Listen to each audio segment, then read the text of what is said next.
All right, so we are back. We are back. We've been going different directions. Been hard to get our schedules together. We love doing this, but had a little hiatus, not on purpose, just time wasn't allowing. So we're back. We're going to try to coordinate this thing and keep it regular. Like I said, I know there's some people that like to listen to it, but we love doing it. Love it. It's if nobody enjoyed listening to it, we'd probably still enjoy doing it. Yeah, it is a lot of fun. It's nice to sit down and talk. Hear some good stories and cut it up about what we do every day. I mean, we live this. So yeah, life's been crazy since Loretta's. Like most of the time, it has. You been try to since slow Loretta's. down after Loretta's for a minute, and it has not stopped. No, the facility's been crazy. Yep. Rodeos have been crazy. Yeah. Supercross. We've started putting on races out here this year. Lots of events planned and lots of things going on, and Lots of rain. but it has not stopped us. Hasn't stopped us, so it's been cool. And we've got a lot of these podcasts lined up. Been talking to a lot of people and some really good stories that we want to get out there, and we're gonna make it happen. Yep. Yeah, we had a cool guest this afternoon. A great guest this afternoon, and he's in the spotlight right now, which is and a lot of people know his name now that never would have known him before, right? Because they're new to the sport, right? In the last 5-10 years, and this is actually his second comeback. So he made a comeback in 2012. Oh, yeah. And then this one in 2020, I guess this would be considered 24. So what is that? 12 years. 12 years later. But then he had a full career as a factory rider, as a Supercross winner. Yeah, but you could have started riding 10 years ago, and your kid be national. He could be y'all could be big on the amateur side of it, and you'd have no idea who he is. Yeah. But if you've been watching Supercross, you definitely know who Billy Laninovich is. Yeah. So I guess let's just go ahead and get him on the phone. Yeah. Zach. Billy, what's up? Oh, just getting stuff cleaned up from the weekend. Yeah, you're here with, it's me, Taylor Painter, and our IT guy, Brian Hedge. What's up, Tyler? And who's it, Brian? Brian and Taylor. Brian and Taylor. Yeah. Awesome. So Taylor's probably, like, when you turned pro, he probably would have been on 65s or 85s. Uh-huh. Yeah, what year did you turn pro? You saying I'm old or something? No. I'm older than you, so if I call you old, I'm really calling me old. But, so he's raced forever. Brian Hedge is a photographer, video guy who's been in the sport for a long time. And the Amateur Hour Moto podcast, where we like to talk about people's amateur careers and kind of walk them through it. The idea behind the podcast is really to give people insight into how pros like yourself got to where they were. To the average person who doesn't know you, that is not going to just run into you and say, "Hey, what's your story? Like, how did you know?" Well, and also hear the mistakes, right? And some things that maybe you would have done a little different, or situations that you could have avoided if you had some information from people that had been there. I know me growing up racing amateur, we learned everything the hard way, and it'd have been nice to have some information. So we feel like we're in a good position now to be able to talk to people that can really pass down some good knowledge, and I think it'd be good for our sport to keep that mindset going. So, absolutely. So having the 2000 125B mod champion on the phone from Loretta Lynn's. Really, I guess I want to go back to, or let's just start with, I've always looked up to you a lot because one conversation that me and you had a while back, and I'm not going to tell the story because it's your story to tell. But it was one of, like, I mean, this was your 2012 return to racing. I think we were at San Diego. I don't remember, but anyways, we were waiting to go through the tunnel. We were just having a brief conversation, and it was a conversation that, like, was an eye opener for me. Is like, the adults have this strong of faith and can talk about it. And it was super impressive to me. And so that's kind of one of the reasons why I've always, like, it's hard to say I'm older than you, but I've always kind of looked up to you because of how strong you are in your faith. And I think you kind of live your entire life that way, right? Yeah. So my dad was super strict with me when I was an amateur. He wouldn't let me be out past 10 o'clock. So when I moved out, I turned pro in 2019. No, not 19. I'm sorry. 2002. When I turned 19, I went and bought a house in Lake Elsinore, and I rebelled. I went partying and drinking and stuff. So there was a point in my life where I was backsliding and where sin really had hold of me. So I wasn't like this my whole life. There was probably a good 7 or 8 years where I was backsliding. Right. But my faith is very important. It's the most important thing in my life. God's got to be first in everything, right?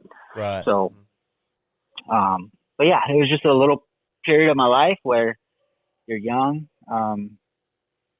making money. There's a lot of distractions when you got somewhat kind of a fame, and everybody wants to be your friend, and you just get surrounded with the wrong group of guys, right? Right. And that's what kind of happened with me. So, well, and again, I want to I want to make it clear that one of the reasons why I feel like I'm kind of like I've always been kind of like when I'm around, we're in the same spot. I want to converse with you, and the reason that I want to converse with you is because I mean, it doesn't matter what you did when we all screwed up at some point. Mm-hmm. But you, as an adult, there's not a lot of people who are comfortable in their faith and talking about that to just anybody. But you, like when I've been around, you always have been, and that makes me comfortable. So I've always I really enjoyed that about you. So and so that's one of the reasons why it makes me pretty happy to be able to do this podcast and get it out there because maybe there was a rough patch in there somewhere, but for the last 15 years, however long it's been a pretty like you're a pretty good role model. And it's crazy. So I mean, to get into the moto thing at 40 years old, which we were just talking about before we started, there's a lot of people who are in the moto world who may have started racing 10 years ago, and they don't like this is a 40-year-old dude that I've never heard of racing Supercross. Yeah. Yeah. They don't know your background, right? So, but it's sick. Like, I don't think there's one person in the stands or one person at home that's not stoked on the fact that Billy Laninovich just made the main at 40 years old. Back-to-back races. You know what I mean? Like, everybody's stoked on. I know I was at where was the first one you made? A2? A2. Yeah, yep. I was at Triple A2. Grand. Yeah, so I was at A2, and when you qualified and you came off, and industry section where we were all sitting, and it was like standing ovation when you came by. It was so sick. I mean, people were stoked. It's pretty awesome, man. I've been getting a lot of love from fans and people that haven't been to races in 10 years saying, I'm coming to Supercross because you're racing, and it's been super, super cool. And it's so awesome because you're making it. I know there's been some older guys who've tried, the comeback thing, and they don't they're there, but they're not, making them. And you're in the races. And not only are you in the races, you're in the races in the 250 class, which is that's a whole nother level. I almost think you might be better off in the 450 class. It's kind of no way. Well, it's kind of 450 class is stacked. Hey, but dude, it's kind of risky in that 250 class. It is. Yeah, kids they're not scared. There's probably a little bit more wisdom in that 450 class, and those guys don't take as much chances. Yeah, that's what I was getting at. They all appreciate, and those guys know you, right? These young kids, they're like, this dude with long hair out in front of me that's 40 years old. He ain't beating me. Who's this gray-haired dude in front of me? Yeah. No, I got A2 making that one. I got pretty lucky, man. I got a horrible start in the LTQ during the day, and I snuck to the inside, and I think I came out right around mid-pack, and then it was just carnage. No lie, it was like God parting the Red Sea for me. I went in between this kid on a Honda that went down. I had about a foot, maybe a foot and a half, and somehow I made it around him, and I'm just going around the outside of a corner, and there's more carnage just everywhere. It was out of control. The kid on the Honda was Lance Kobush. That was my guy. Was it really? Oh yeah. No. So they watered. He said that they told y'all on the start gate they watered the piss out of it. Oh my gosh, it was horrible. Well, so a kid on a Kawasaki went from right all the way to left on the face of a jump. He slid, jumped all the way across the track. Lance was already in the air, and he landed on the dude, knocked him out. No. But then, he got knocked out. Yeah, he got knocked out. Then right around the corner, everybody else was piled up. So it was. Those first two turns were gnarly. I don't know how I got out of it, missed the carnage. Yeah. So yeah, got part of the sea for me in that one. I got super lucky to make it into the A2 one, but this weekend was better. Hey, listen, I was mad. I don't know if you were, but I was mad about the red flag at Arizona because you were up there, and then I was like, oh. I know. They've all got to go do it again, but Billy's 40. Yeah. Yeah. I know. I was in fifth, and I knew I was faster than the guy in front of me. And as soon as that red flag came out, I'm like, oh, no, I got to do this again. But it actually turned out better. I got a better start. I think I came out second or third. And, yeah, that one I made it in myself. I had to beat those guys. That's awesome. So, and I don't know if you guys know this, but your wife doesn't know the moto world, right? No, she knows nothing. She literally, before A1, she maybe watched me ride a handful of times. Maybe. So what does she think about doing? Because, dude, that's pretty gnarly. Like, hey, we're just gonna go. We're married now. Let's go race Supercross. What? Yeah, she before A1, she goes, "This is a big deal. This is like you going to play in the NFL." And I'm like, "Yeah." And she's like, "It's a big deal." And I said, "Yeah, I guess so." And she doesn't know anything about it at all. I mean, I've taken her maybe 5 Supercrosses since we've been together for 8 years. So she's a worrier. She really worries. But she's a trooper, man. She's behind me 100%. And when I don't do good, she's sad. When I do good, she's happy. So she's not to the point yet to where she's Ellie Reed, like chewing on you if you're not hitting the quads or anything. No. The only time she said something was the first time I rode Supercross at the beginning of October. I was at the Yamaha track, and I wasn't jumping the triple. I didn't jump a triple for 3 weeks. I was scared to death. And I wasn't jumping the rhythms. I was just doubling. And she's like, "Don't the guys go faster than that? Aren't you going really slow? Don't they jump bigger?" And I'm like, "Take it easy, babe. I'm just cruising into it. Like, I'm taking my time." But other than that, no, she doesn't. She's not an Ellie Reed or any of these moto wives that get on my case. Maybe down the road, if I start doing good and then I start riding bad in some races, she might get on me a little bit. Yeah. Well, hey, and Ellie's awesome. She's like a special breed, but that's good stuff. So she's been with Chad for how long? Oh, since they were babies when they moved over here. Yeah, I know. Yeah, that's a whole different story. Now, my wife gets on me for training and stuff. Like after I got landed on, and she's like pushing me, "Go to the gym, go do something." And I couldn't. I'm like, "Babe, take it easy." I said, "I can't even move right now." Hey, so she pushes me in that way. That was also Lance Kobush. I just had to throw that was also Lance Kobush. He was one of them. He was the second one. He's not the one that landed on me? No, he was the second one. The one that he flew all the way. His bike stopped into y'all's, but he flew all the way over you. Oh, yeah. Yeah. So didn't mean to interrupt. Yeah. But yeah. No, you're good. Yeah, that was a brutal one. So I forget where I was going with that. Well, so let's kind of take this thing backwards. So we'll just go from modern day back. What prompted this at 40 years old? what prompted you to say, hey, I'm going to go race Supercross? Like a lot of 40-year-olds want to go race like a vet series or a go-kart. Yeah. What I don't, dude, honestly, I have no idea how I'm here right now. Like, I was an electrician, had a full-time job.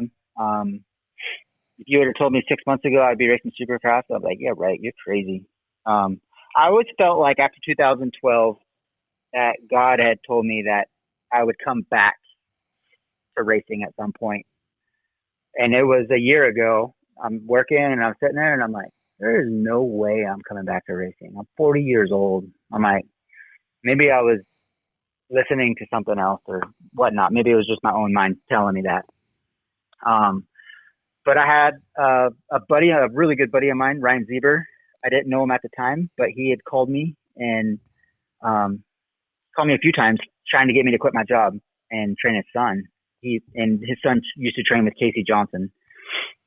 And finally, he called me one day and he's just like, hey, please quit your job. We need you bad. And I'm like, okay. He offered me really good money. And so I went to my foreman and I put in my HR guy and I put in my 2 weeks. And I'm like, if it doesn't work out, I can always come back. There's always electrical work. And so, yeah, I did that. I trained his son for about maybe 4 months. And then I had another good buddy of mine, Steve Marks. He's like, hey, there's a dual sport race at Verona next weekend. I said, well, that sounds fun, but I don't have a dual sport. He goes, I got one for you. So I went out there and, dude, I had so much fun. I was probably 20 seconds out in the lead, and I had the worst arm pump. I was so locked up. I'm trying to make myself breathe and relax. I'm like, dude, just chill out. But dude, I had so much fun at that race. And my buddy Josiah, Silent J, he's like, dude, your style is still sick. You can still race Supercross.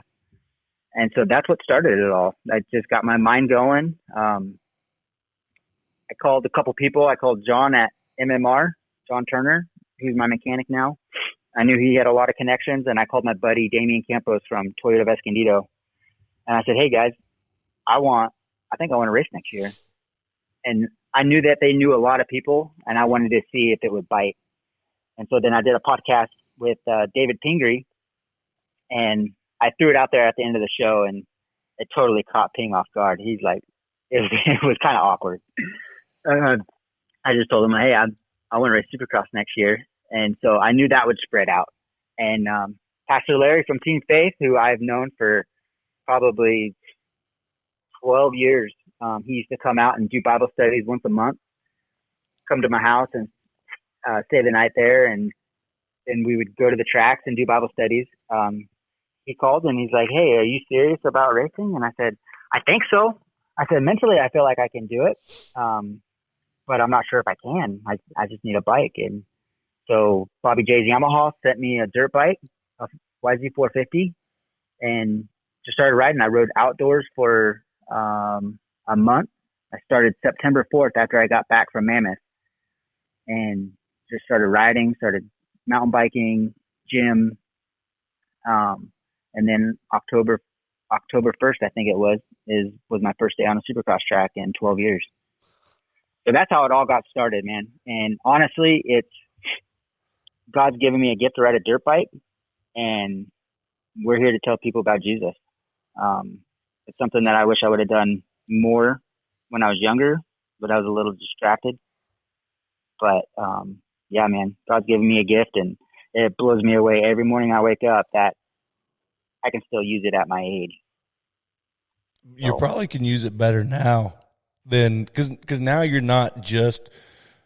I mean, and it's hard to say this, but just another dude who's good on a dirt bike. Now you're a 40-year-old who's good on a dirt bike, which draws more attention, right? I mean, it does. Yeah, I think I have more fans now than I do when I was younger. Yeah, with the egos out of the way, you're on a different mission. That probably makes the racing way more fun for you. Oh, it does. Yeah. Yeah, I've been so calm. I was super nervous this week, and I don't know what my deal was. A lot of it has to do with preparation. I haven't been able to ride during the week. I think Saturday night was my 9th time riding since A1. My body's just been too banged up, and so I haven't been able to ride my mountain bike since before A1, and so the preparation is not there. When I went into A1, I came in prepared, and then obviously we had a mud race, and then San Diego, I felt great. Then it rained and got landed on. So it's just a preparation for me, and I just didn't know where I stood. Like I tried to ride the week before, or 2 weeks before Arizona with Roxon. Went up to St. George to visit family. I went to the track on a Wednesday and I did 5 laps, and I was hurting so bad I couldn't ride. So then I left early for Arizona. I left on Sunday, I believe, Saturday or Sunday. Got there on Monday or Tuesday and got to ride for maybe 30 minutes before we got super gnarly winds and the rain came. But my body felt great. I had no more pain in my body, but I was feeling it. Even just that 30 minutes of riding, I was so sore on Wednesday and Thursday just because I lost all my fitness. So it's just a preparation is why I was nervous. But the races before that, man, obviously I don't have the pressure to go out there and win and all that stuff, but it's still like, I've never really felt that pressure. I felt more pressure on getting injured my whole career. Even when I was first started at 18, 19, I hated starts. I hated going into the first turn. I was always a good starter, and I always wanted to go to that turn and out front. I did not want to go in the middle of the pack. I was scared of the first lap, getting landed on a triple or something like that, which never happened my whole career until I turned 40. And it finally happened. But, yeah, so it's just a preparation. I haven't been able to ride. I just didn't know where I stood. But mentally, going down the line, down through the tunnel, man, I'm super calm because I know God has me here, especially after getting landed on. I know it sounds crazy, but I should have a broken femur or a broken hip or something. Like, that guy hit me really, really hard. Hey, let me tell you, and if you want them, I can send them to you. I've got 3 different angles of that crash. Yeah, you definitely shouldn't be walking, much less riding a dirt bike. That was gnarly. Yeah. And if anything, man, my faith is stronger. I know God was protecting me. That's awesome. And, that's amazing. Yeah. So let's get to some amateurs. Yeah. So let's start. We've got the modern day. Let's start from the beginning and go through because I want to get through your 2012 comeback, but we can work through that. Okay. So tell us. I guess start at the basement and tell us how'd you get started. Like, where did riding dirt bikes come from? So my dad loved riding dirt bikes. My grandma, his mom, hated it with a passion. She wanted nothing to do with dirt bikes. So my dad always wanted to be a professional, and so when he turned 18 or 19, he moved out of the house, went and bought a motorcycle. And then it was a couple years later when he ended up having me. And so he got me on a YZ Zinger 3-wheeler at 2.5 years old. And that's when I started riding. I think I was 7 years old when I got on a 2-wheeler. So it was 1990. I started racing at Verona Oaks. So yeah, that's how I started, on a YZ Zinger. And then when I turned 7, my dad got me a CR60. I've seen some of those, but there's not a lot of them out there. Dude, I wish I could get my hands on one. You never see them. They're cool. Every once in a while, I'll see one on Marketplace. Next time, I'll send it to you. Yep. So yeah, I would love to get one of those and restore it.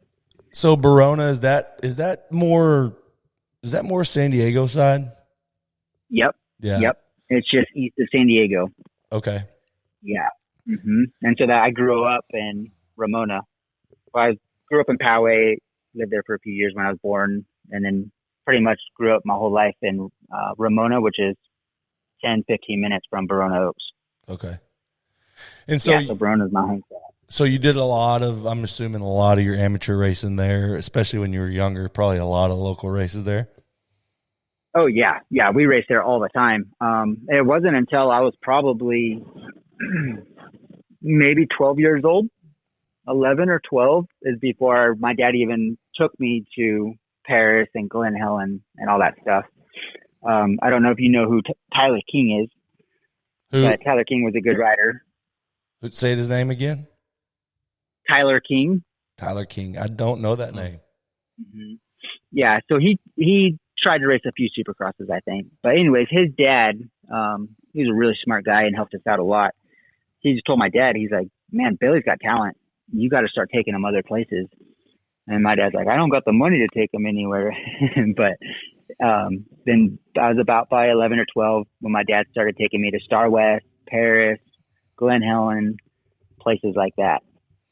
But other than that, it was all Verona from 7 years old until about 11 or 12. So leaving Verona and starting to go to those other tracks, how were the results? I don't remember. I think they were decent. They weren't bad. I mean, I didn't go.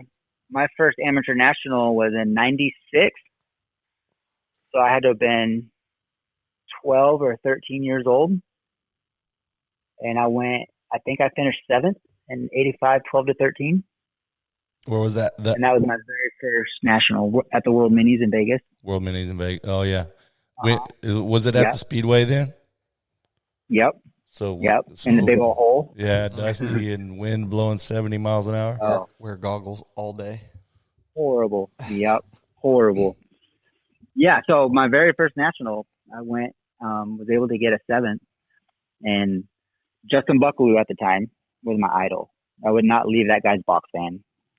I was always hanging out with him. I remember him having his little arm pump deal on his arms because he always battled arm pump. And I got the whole shot, one of my motos, and there's this big old sand berm, and Justin's behind me, and I hit this rock, this massive rock that was under the sand, and just tucked the front end over the bars, and Justin's right behind me. Boom, he crashes. I felt so bad. So bad.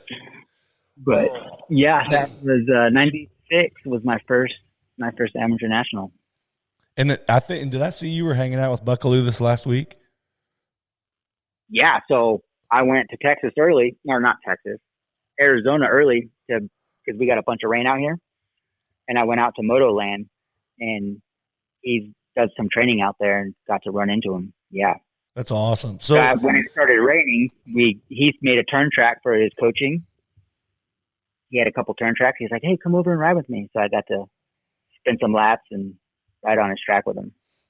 And what's crazy about that, just that story in itself, is there's, kind of like you popping back on the scene, and there's, if people in the last 10, 12 years didn't, they just started racing, they wouldn't have known you until you popped up on their TV.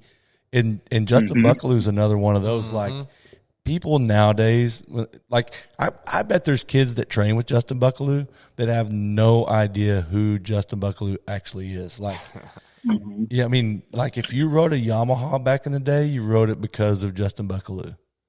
Yep. That kid was so fast as an amateur, even when he was pro. But as an amateur, he was dominant on 80s. Yeah. It was kind of nostalgic to see that picture of you guys hanging out together this last week. It was like, wow. Yeah, he's such a good guy, man. I love that dude so much. He's another Christian and believer, and just a sweet, sweet dude. Very nice guy. That's awesome. It's cool that y'all got to link up. So that World Minis and the top 10, your first national and you top 10 World Mini, that's pretty gnarly. So after you did that, did your dad say, hey, we got to go this route? Like, you're good enough to be in the top 10 at these. This is what we got to do. Yeah. My dad begged and begged and begged for money to help us get to the races. And so I think, was it 97? We started going, we went to World Minis. I went to Loretta's for the first time. I think I finished 4th at Loretta's. I think I got 2 4s, 97 and 98. I got 3rd? Really? Hold on. We've got it. He's got the vault pulled up. It says in the vault that your first year was in 1998, and it was an 85 14 to 15 mod. Yep. And you got 31st overall, but you went 3 DNF. Oh, I didn't know that. It may not be correct, though. No, that's probably right. I didn't know I got a third in a moto, though. What's the 98? Your other class, you got third overall. Yeah. I did. Yeah, so you got 31st in the one class that he was just talking about. That was mod. And in the stock class, you got third overall. Oh, nice. So, yeah, that was second year, or first year going to Loretta's. Yeah. So that was a tough one. So maybe you crashed in that one and then just didn't race the other because you were out of it. I don't remember. Yeah, I have no idea. That or it was a mud race and my bike blew up. So we went there in a 1980 Suburban that ran on propane. Oh. And I slept. Yeah, I slept in the back seat. And dude, it was so hot. It was brutal. Like we literally had no money going to these races. My dad made maybe $30,000. So hold on. So y'all stayed in the Suburban like the whole week at Loretta's? The whole week. I slept in the very back seat. My brother slept in the seat in front of me. And then I don't remember what my dad did. I don't know if he was in a tent or in the front. That's gnarly. And pulled While the third. we are parked by motorhomes that are like $500,000 and their ACs and kids got 4 or 5 bikes lined up. Yeah, it was pretty crazy. Wow. Yeah, that's new respect level right there. Yeah, that's awesome. Pull a third, sleeping in a Suburban on propane. Yeah. Yep. Yeah, it was crazy. I think we even had a flatbed trailer. I don't think we took an enclosed trailer there. I think we were on a flatbed trailer. Hey, if you could get us a picture of that setup, that would be great for the podcast. I'll try. I'd love to put that up. So yeah. So that was, I mean, that year wasn't bad. The modified class 31st, but then third in the other. That's a big deal. First year ever. And what was the motor scores? Let's see. In stock, you went 4.25 for third overall. Ooh, second in a moto. Oh yeah, Ryan Marais, Paul Vareca. Your Vareca got second. Yep. Hey, Jonathan Shemp got fourth. Jonathan Shemp used to jump the biggest. I remember there was a triple at World Minis that he jumped on 85 that made the cover of some magazine. It was so gnarly. I wonder whatever happened to him. That kid was so good on 80s. Oh yeah. There's some dudes in here. Colt Humphrey, Paul Parabinos. Yep. Colt Humphrey. Yeah. Colt Humphreys. I think he was from Texas, right? Oklahoma. Maybe Oklahoma. Yeah, Oklahoma. Yep. Yeah, that's yeah, they were tough as amateurs. A lot of these kids, man, it's crazy. These top amateur guys back then, who never made it. They were so fast on 80s and 60s and even in their B class and A class, but never made it. Johnny Marley. Johnny Marley did pretty good. Chase Reed. Yep, Chase Reed is exactly who I was thinking about. I was just looking at results from your 99 year, and Chase Reed got third. You got fourth in the 125 mod. And I was thinking that I raced against him? Yeah. Oh, because I think he was a little bit older than me. I thought I was on 80s and he was on big bikes. No, 99, Ryan Marais won, Bobby Bond second, Chase Reed, and then you. Wow. Yeah. There's some names in here too. I mean, like, this is Justin Brayton 12th. Dan Truman. Truman's in there? Yeah. No way. Yeah, Truman got 15th. Ryan Mills. Yep. Cole Siebler. Dude, there's some names in here. Cole Siebler was fast. It's wild. So I was probably riding a bike that was 2 years old because my dad never had the money to buy new bikes. So I always had old bikes. And Yamaha approached us after that race. Or no, maybe it was before that. because 98 I did the U.S. Open. No, that would have been in October. I don't remember when. Yeah, U.S. Open was after Loretta's. Yeah. U.S. Open was after Loretta's? Okay. Yeah, because so Yamaha approached us. They would pick the kids for U.S. Open from Loretta's, from the 12 to 14 Yeah, class. so Yamaha approached us to race, and they're like, why are you riding this bike? And so Yamaha ended up giving me a brand new 80 for the U.S. Open. So, yeah, I had no support going to Loretta's that year. I had nothing. Do you remember how you did at the U.S. Open that year? Yeah, I won the first night, and then, which is pretty cool because the next night they had this massive ball thing, and I think McGrath won the first night, and then I won the 80 class. So we got to drop down in this ball, and that thing was like, I don't even know, as tall as the MGM Grand is, and drop down in front of all the fans, which is pretty rad.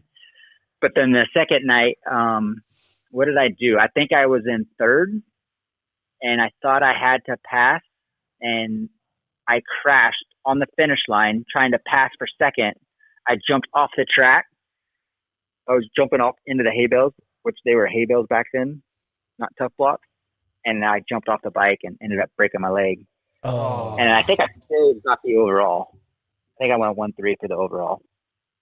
This was actually at the finish line. This was checkered flag. Oh. I tried going inside, and I drifted too far to the right. Yeah, and I was going off the track. Like, literally, I was going to land in between the finish line and the next section. Well, I would have landed on the hay bales first and then would have crashed. But, Zach, are you FaceTiming me? No, if I am, I don't mean to. Yeah, all right. Was it But FaceTime? yeah, on the checkered flag, I crashed and broke my leg. So that's gnarly. That's crazy. Did the support step up a lot after that? After the 98? Oh yeah, Yamaha. I went up to big bikes, 125s and 250s, and Yamaha, I think, gave us 6 bikes.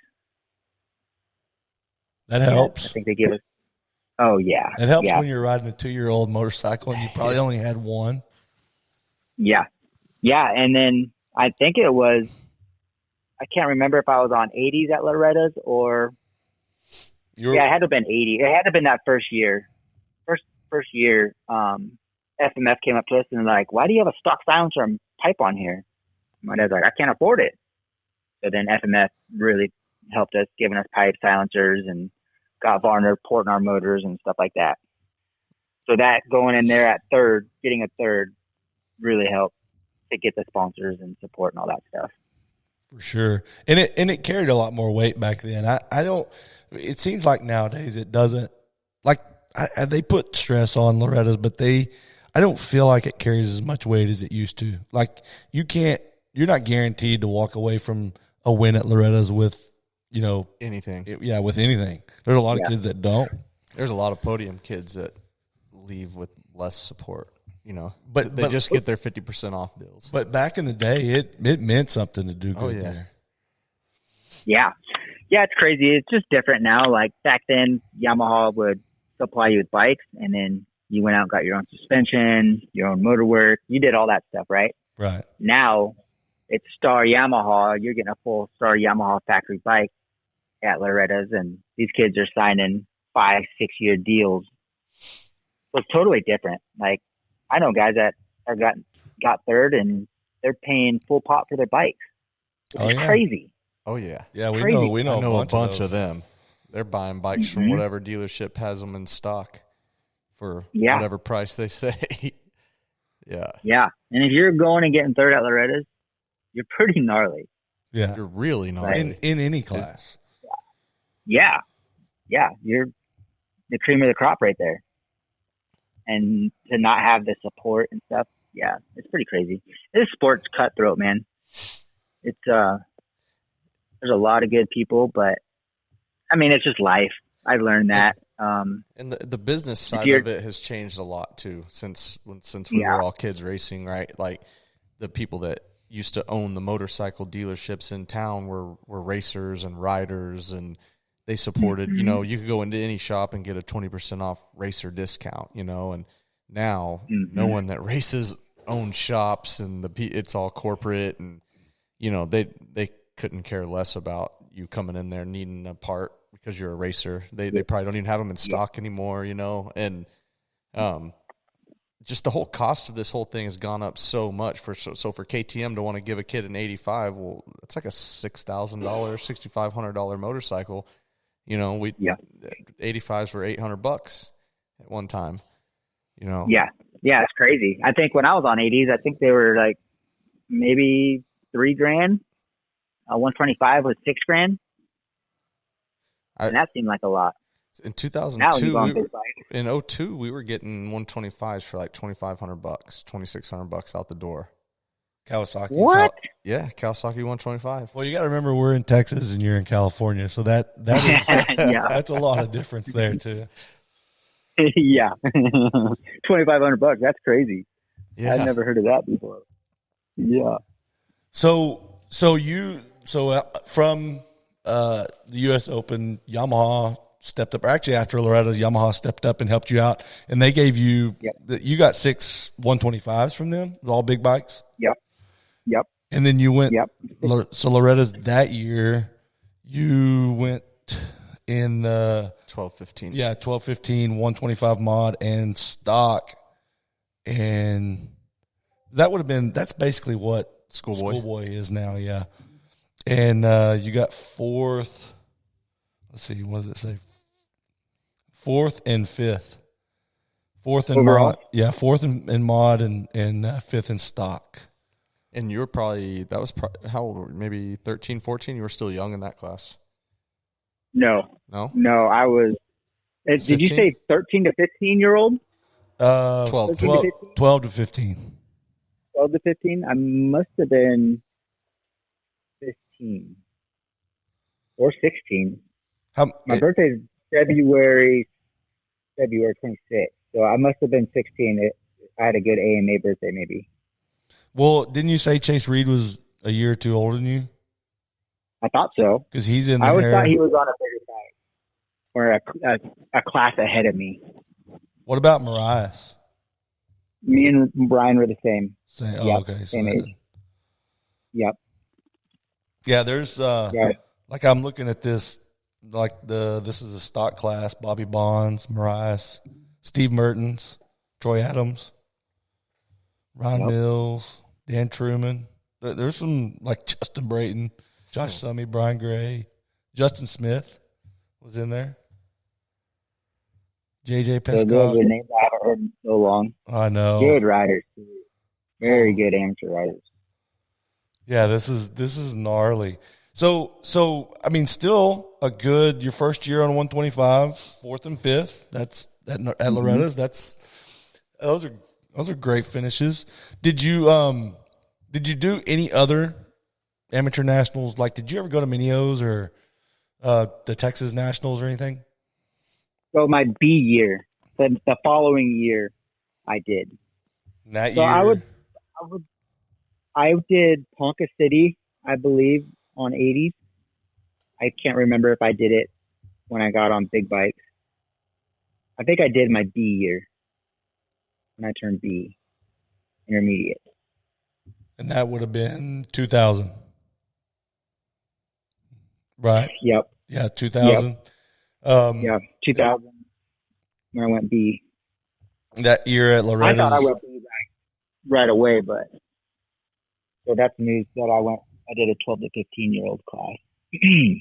Yeah, that year in 2000 you won the 125B mod, and you got 11th in 125B stock. Let me see what your results were here. 34.71. So yeah, good turnaround. Yeah. I think I had a bad bike or motor problems or something in that on first 34. moto. I remember one year I did. Yeah, so we won. I got my first championship in the B class at Mammoth. I had one Mammoth. I can't remember how I did at Ponca or World Minis. And then, I got a championship at Loretta's that year. Now, when you won the championship at Loretta's that year, because 125, now you think of kids on 125s, they're, 12, 14. You're not thinking about them going pro, but back like in your day, in our day, I'll just say it collectively, in our day, 125 riders were like, 125 was pro class. Like you raced 125s. You raced everybody was on a 125 and 250, and the pros were racing 125s and 250s. So did you go from, because that was your last, 2000 was your last year results at Loretta's. So did you go from that win there, which was huge, by the way? Did you get a pro deal? No. So I got hurt when my A year before Loretta's. I was testing for factory Suzuki on the Supercross track, and they had this big old triple, and I wasn't jumping it. The track was bone dry; it wasn't watered, and it had a little double before it, and then just kind of gradually went down and then up in the pace of the triple. And I felt like such a goon rider that I wasn't jumping it, so I tried to jump this triple, and I got wheel spin all the way up face to lip, cased it over the bars. I broke my left arm, just fractured it. And then I sprained my right wrist really, really bad. So I had missed my A year. Before that was good. I think the first one was at World Minis. I had won 3 out of 4 titles at World Minis, my first A year. And then we went to Lake Whitney, Texas. I won the 125 and 250 A class. And then before Loretta's, I got hurt, and I wasn't able to ride that. That's a bummer, because you were cleaning up that year, huh? Yeah, I was riding really, really good. So we went in before Loretta's. I think it was well before Loretta's.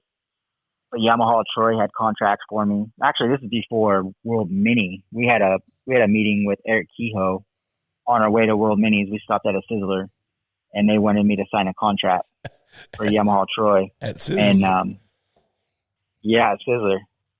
Hey, Sizzler was a high-end restaurant for us. Oh, listen, I still will go to Sizzler today. Well, me too. Yeah. I love it. But I thought it was a Ruth's Chris or a super gnarly steakhouse. I didn't realize it was kind of the poor restaurants until I turned pro. That's how poor we were. That's awesome. Yeah. So, I had missed Loretta's, but Yamaha Troy, I had every manufacturer wanted me to sign a contract before my first year pro. One of my biggest regrets, which wasn't really my choice, but Yamaha Troy, I think, offered us $40,000. Pro Circuit offered us $25,000, and I'm not sure what Honda and Suzuki were offering at the time. But KTM had offered us $75,000, and my dad took the $75,000 over a Yamaha Troy ride or Pro Circuit. And that's one of my biggest regrets. Just with the new bike but it's hard to say because Grant Langston had just won the title in Europe, and it looked like it was going to be a really, really good bike. So we ended up signing with them. But I wish I could have started my career on Yamaha Troy. I think it would have went a lot differently. Well, yeah, they were already going strong. Yeah. Not a new bike. And were you going with – this was still 125, right? Yes. Yep. So so it's important. I think this is one of those things that it's important for people to understand that, people that are listening are going to, maybe some of them are going to come to that crossroads one day. And this is one thing that Tony Alessi told me years ago that I've always remembered is whenever Jesse Nelson was switching from KTM to Honda, that Honda did this thing to where they said, we don't make you an offer, you make us an offer, and we decide if that'll work or not. And so his dad had called me and said, what do we do? Most people just make offers.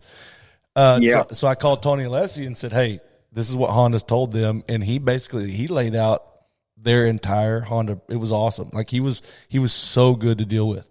He laid out their entire program, and he said it's worth about $100,000 a kid. And wow. So that's what they requested. That's what Honda did. But he said, here's the thing. When you go pro, you always choose bike over money. Always. Yep. Because Absolutely. if you have the right bike, the money will come. You got the wrong bike, you only get money for a year. And I've never forgot that, because I mean it rings true a lot. A lot of people sign for money, and the money, it's very short lived. Yep, exactly. Yeah, I mean, I could have made hundreds of thousands of dollars just on bonuses with Yamaha Troy, which I did good. I didn't do too. The bike wasn't horrible. It just, in Supercross, I couldn't get through the whoops. That's the no linkage KTM, right? Yep. That bike was fast though, dude. It was a rocket ship. But it just didn't handle that good in the whoops in Supercross. Could not get through the whoops. Any video you watch me going through the whoops, get halfway into the whoop section and my front end is just diving down. I remember Michael Willard. I was working a lot with Michael Willard back then, and he rode those things. You know, he was factory KTM up in Canada, but he would come down here and race some when he could. And I remember well. Yeah. Yeah, but the bike, it wasn't horrible. I think I got 2 podiums on it, 2 or 3 podiums. It hurt me. Actually, 2 weeks before my first Supercross, I was up at Castillo Ranch, and the bike bogged. I was a little rhythm section, double, triple, and it bogged off the lip. And so it threw me over the bars, and then the thing just went wide open and looped me out. Landed on the back side of the jump, bruised both my heels.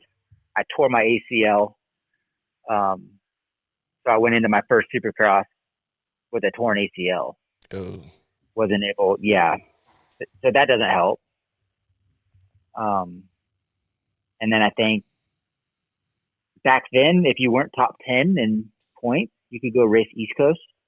Yeah, I remember that. So we went to New Orleans and whole shotted, front end push going up a Dragon's Back. The first corner was literally, you made to the left, and it was a Dragon's Back. And front end push right before it, and the bars had me by the knee, and I slid up the jump, and my left leg just got closer to my head, just pop, pop, pop, pop. And then I tore my MCL, my meniscus, my PCL. I just finished off my knee. So I ended up having to get knee surgery. Oh, wow. So I'm assuming you were out the rest of that season. No. So it's crazy, dude. I started riding, I believe, 1 month after surgery. I started riding 1 month.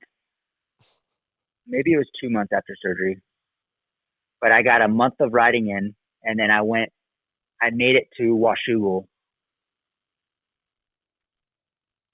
Yeah, I think it was 1 month of riding, 1 or 2 months of riding, 1 month.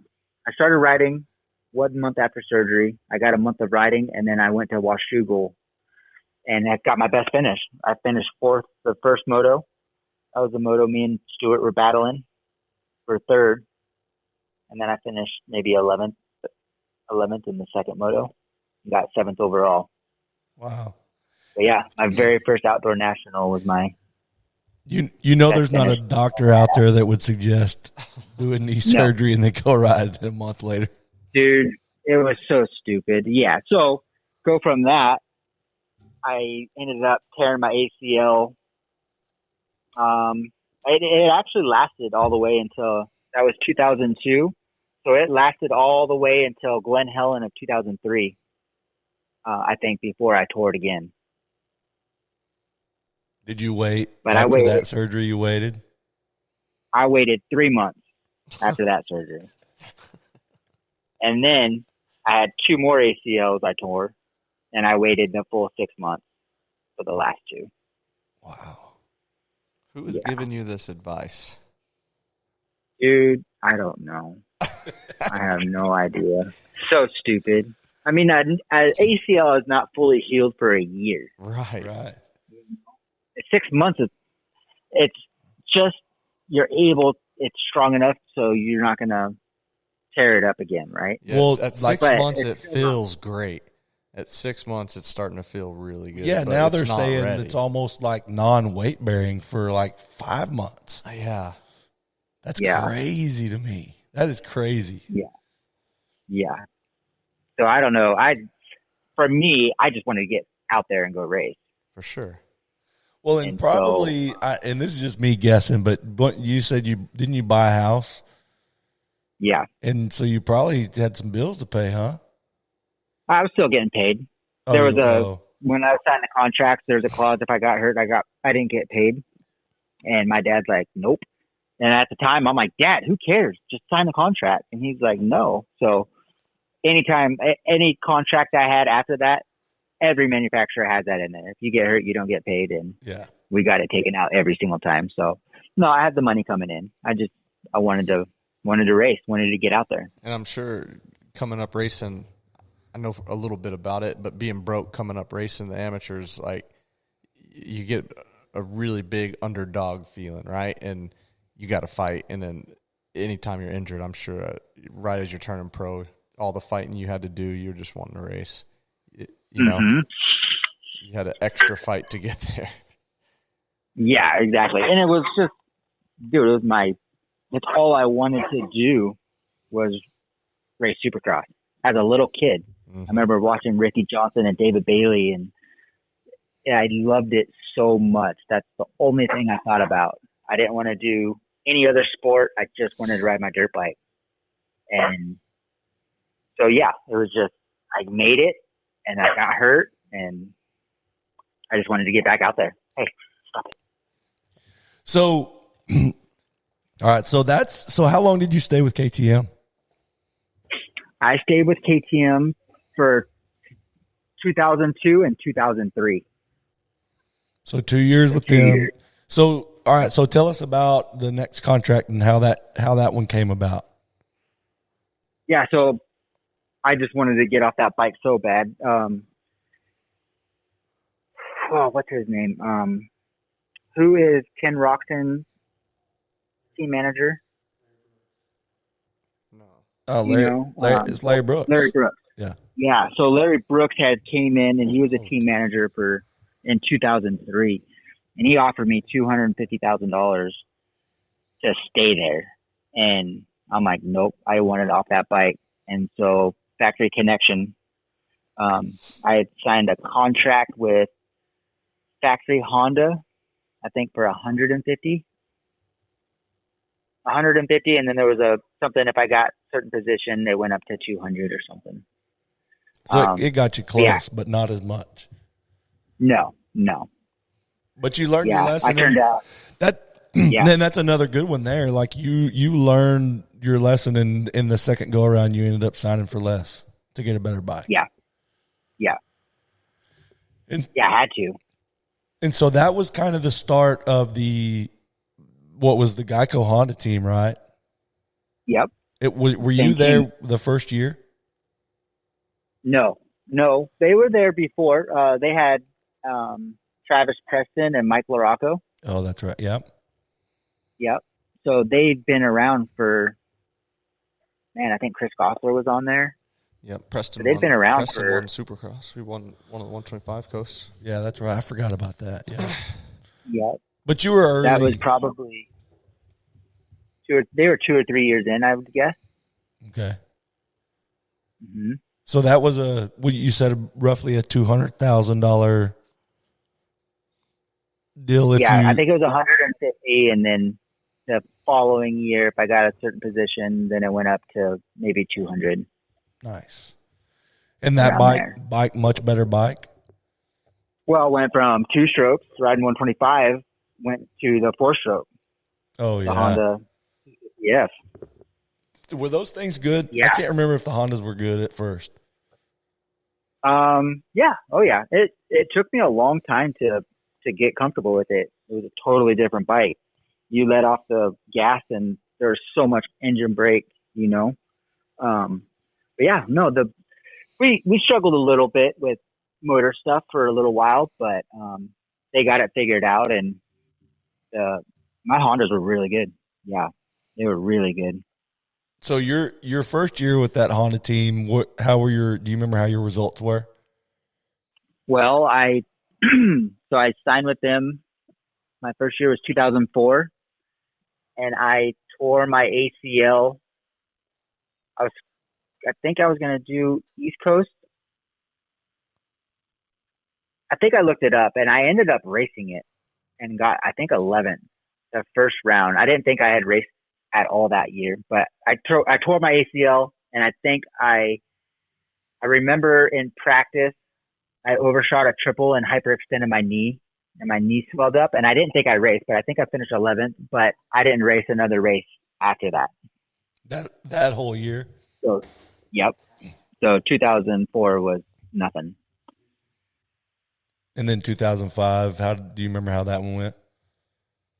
2005 was, I think I had struggled a little bit the first couple of rounds, maybe the first 3 rounds.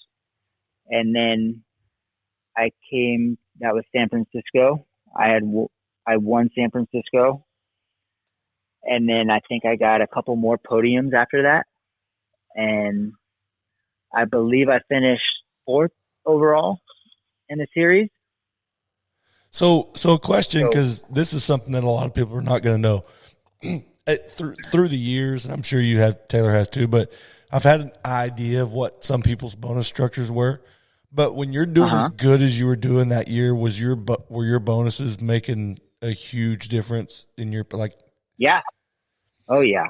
Yeah. I think I probably brought in 40 or 45,000 through my bonus through Honda, and then all the other sponsors. Wow.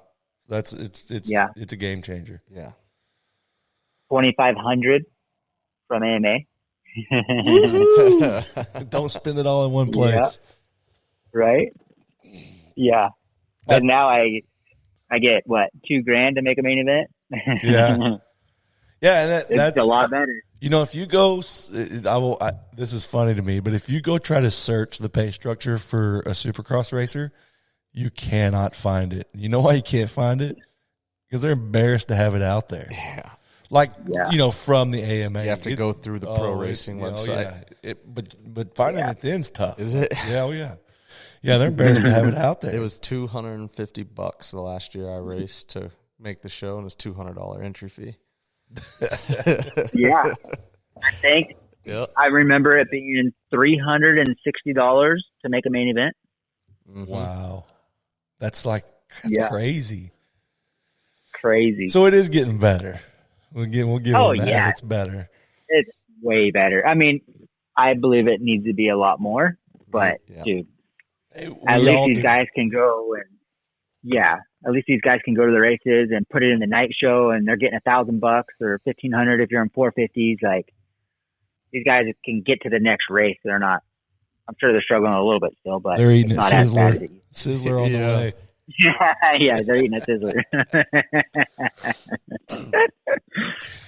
So, all right. So 4th,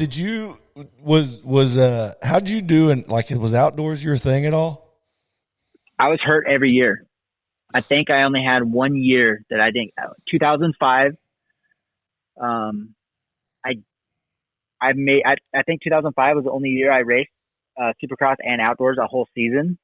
But I went and stayed at Jeff Stanton's house for 3 months for outdoors, and we are cycling. We're getting up at 6:00 in the morning, going on runs and putting in our motos, and get to the race, and not even halfway, I'm throwing an anchor out. And he's like, "What's going on?" I'm like, "I don't know." So I think we went to Budds Creek, and it was 75 degrees. The weather was perfect. And we're going, okay, this is going to be better. Maybe I'm just fighting with the humidity and all that stuff. Same thing. Halfway, I'm throwing an anchor. So he's like, we need to go to the doctors. So we go to the doctors, get tested. Well, I ended up having Epstein-Barr. I had mono, and it turned into Epstein-Barr.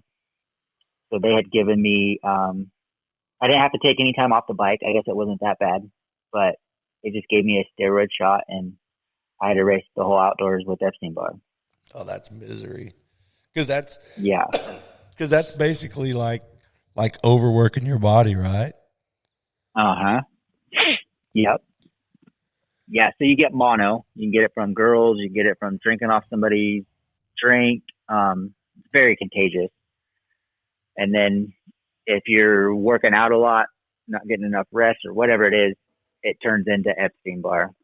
I think Pastrana had it. I think he was laid up for like a year. Yeah, bad. It's kind of becoming common. There was a period there when it seemed like kind of when Alden came along where people were really like into the cycling or fitness trainers became a big deal. That a lot of riders were overtraining off the bike, not on the bike, but off the bike, overtraining. And there was, man, a lot of people had Epstein-Barr. And that's kind of, where I learned about it. It's like, yeah, they're like you work your body kind of into a hole. Yeah, you got to recover. Yeah, and let me tell you, it is the worst. Like, as soon as you hit that breaking point, you're done. Like, you have no energy. You feel like junk in the mornings when you wake up. Yeah, it's the worst thing ever. Maybe I've got Epstein-Barr right now. Epstein belly. You feeling tired? Yeah, all the time. I like that one. So, all right. So you went through. Moving on. So what was that? How long were you with that Honda team? I was with them for 4 years, 2004 through 2007. 2000, and then what happened from 2007 to 2008? So 2008, I'll tell a good story. My agent, I don't know if I should say his name, but let's hear the story first, and then we'll tell you if you should say it or not. So he's telling me he's talking to KTM. Well, Kurt Nicole at the time, KTM didn't have a race team.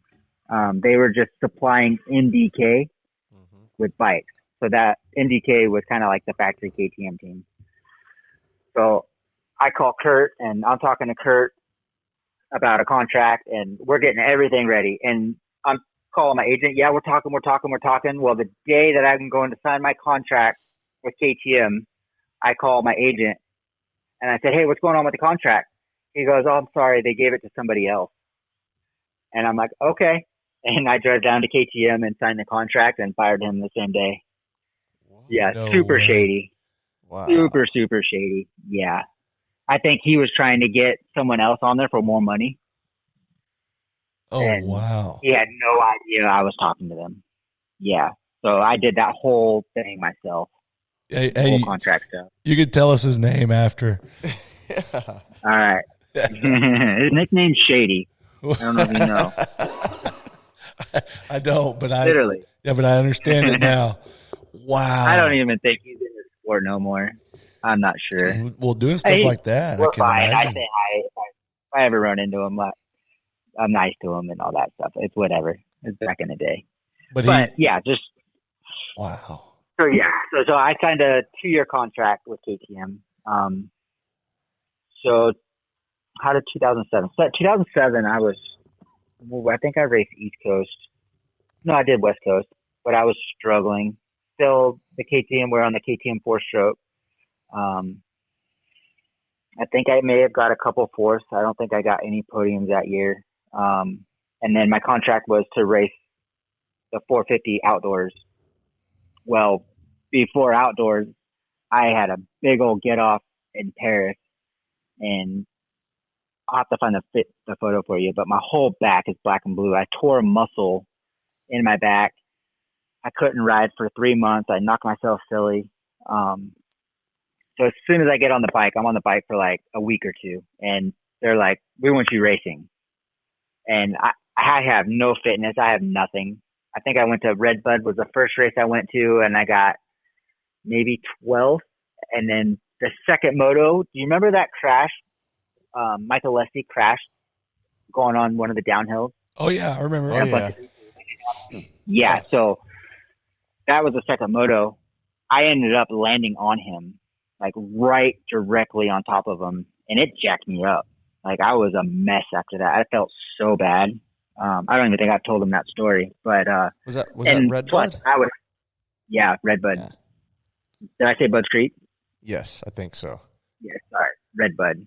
But he ended up being okay after that, right? Yeah. Oh yeah. Yeah, he was fine. I think he may have broke a few things, maybe, but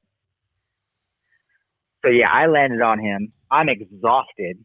I've only been riding the bike for a week or two, and my mechanic's just like, "Don't pull off. Don't pull off." Well, I think I finished well outside the top 20, and so the next few races, I'm struggling. I'm getting like 18th, I think, close to top 20s.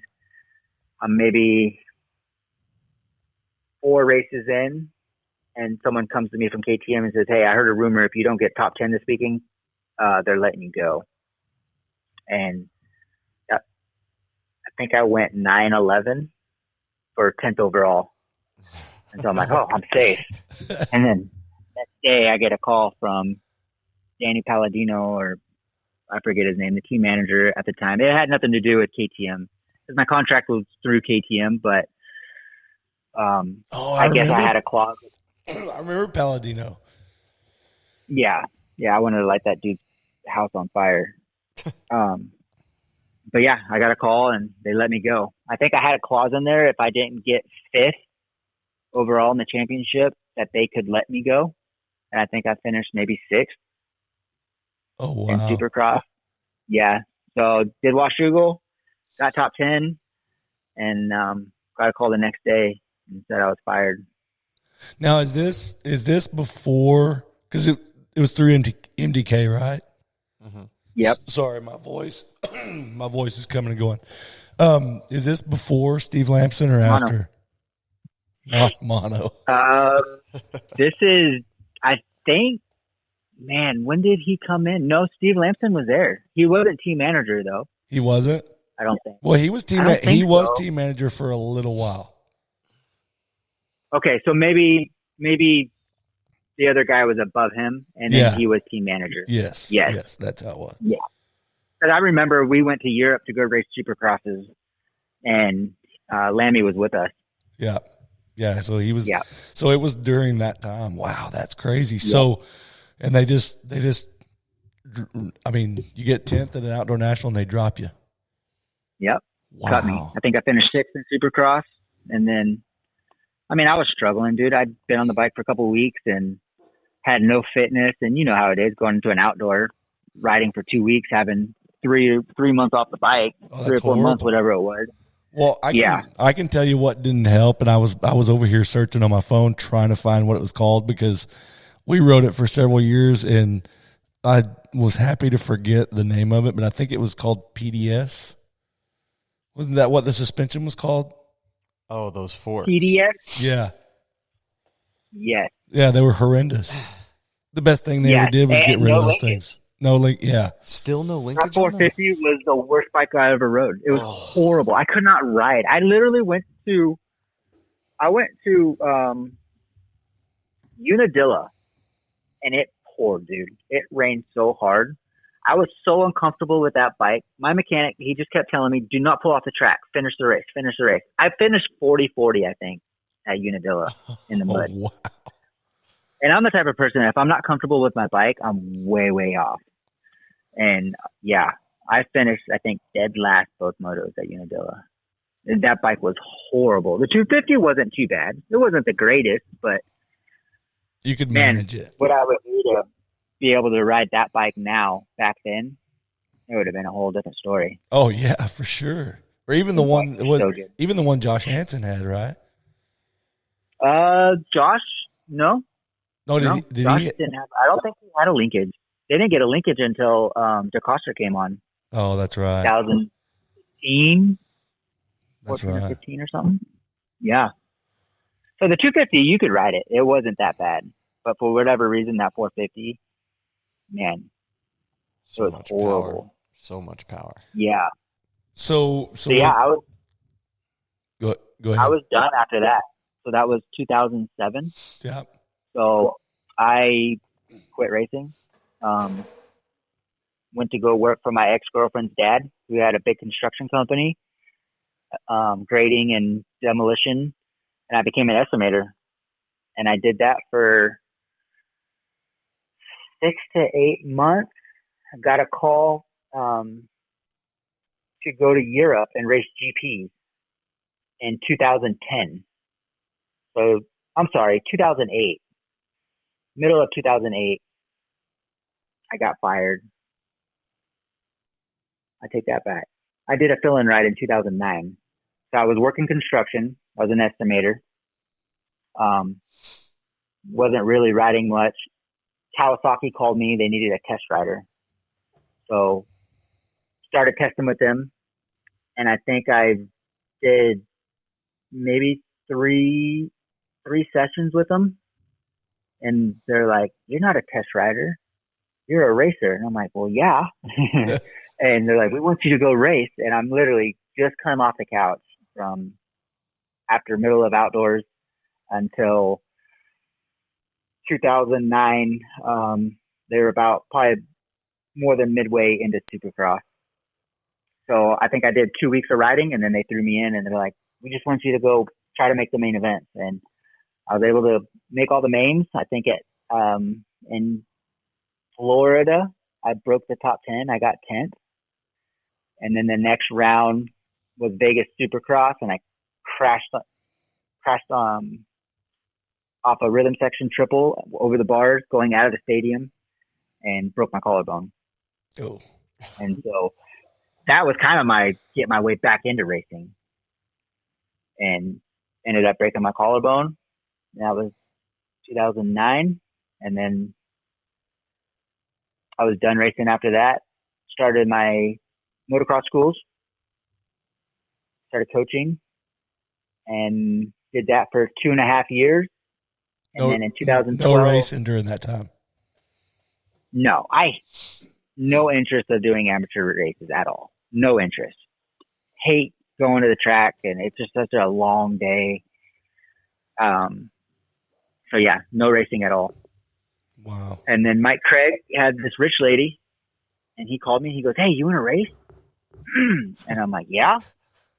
So they had a bike built for somebody that they ended up getting rid of that rider. I forget who it was. And they had a Honda 250 that was built, and started riding that bike.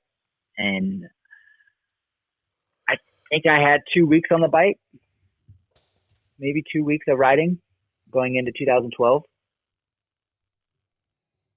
And then race 2012. Oh, sorry, my voice is horrible, but that's the 2012 comeback right there. That's how that went down. So Mike Craig. Mike Craig and a rich lady. That's awesome. And yeah, and by the way, for like a week, and then he was gone. Yeah. Well, hey, by the way, I talked to Mike a bunch while I was in California here recently, and he's doing good, which is awesome. Oh, dude, he's doing so good. Yeah. I love that guy, man. That was my hero growing up. Like, he was the Verona local, and I was by his side 24/7 if we weren't on the bike.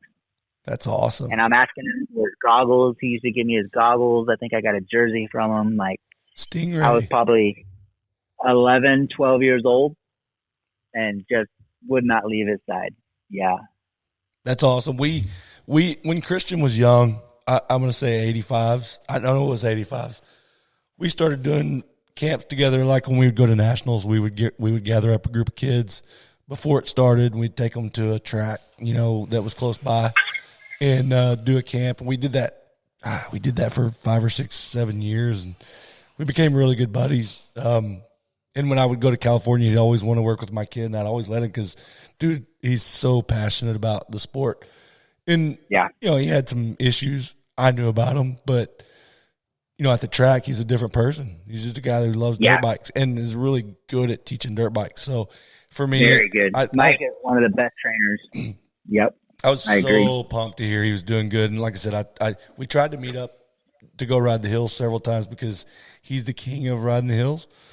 Yep. We never could make it work, but I talked to him on the phone a lot. Man, he's doing so good, and I'm stoked for him. He's doing really, really well. So before I started racing, I came back to coaching and always seeing him at the tracks and talking with him and stuff like that. Yeah, he's doing really good, which is good to see. For sure. Yeah, and he's the one I learned how to do free riding.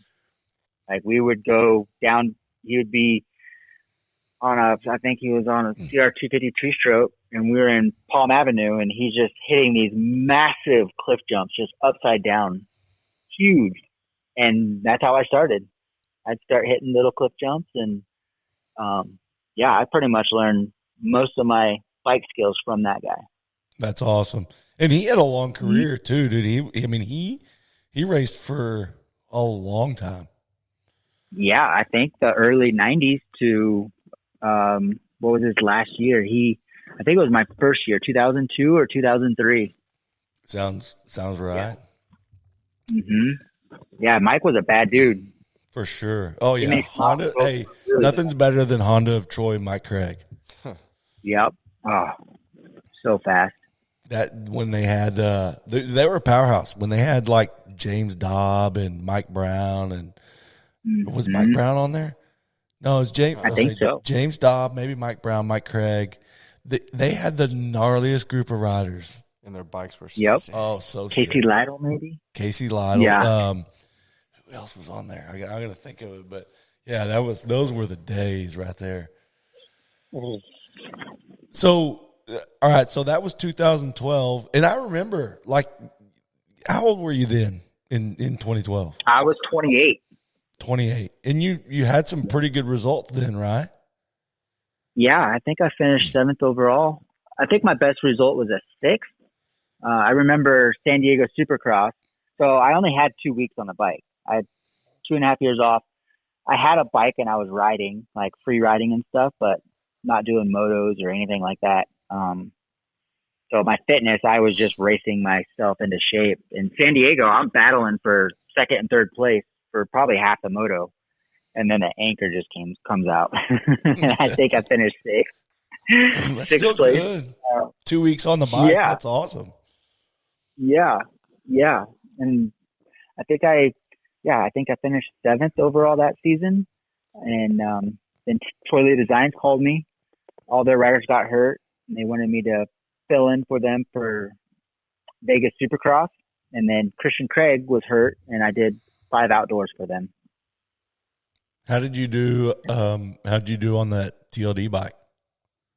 I had some bad luck. I got, what was it? Maybe the heat race. Someone T-boned me. I think I was like 2nd or 3rd and jacked my shifter up, my transmission.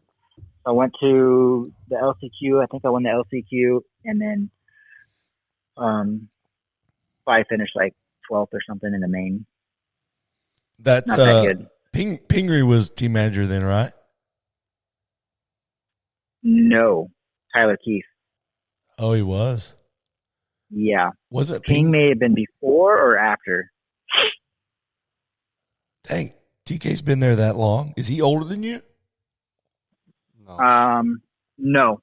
We're about the same age. He might be a little bit younger than me. I think he's a couple years younger than me. Hey, I did not realize he'd been there that long. Yeah. It's Troy's nephew. Well, yeah. You know that? Yeah. Oh, yeah. All right.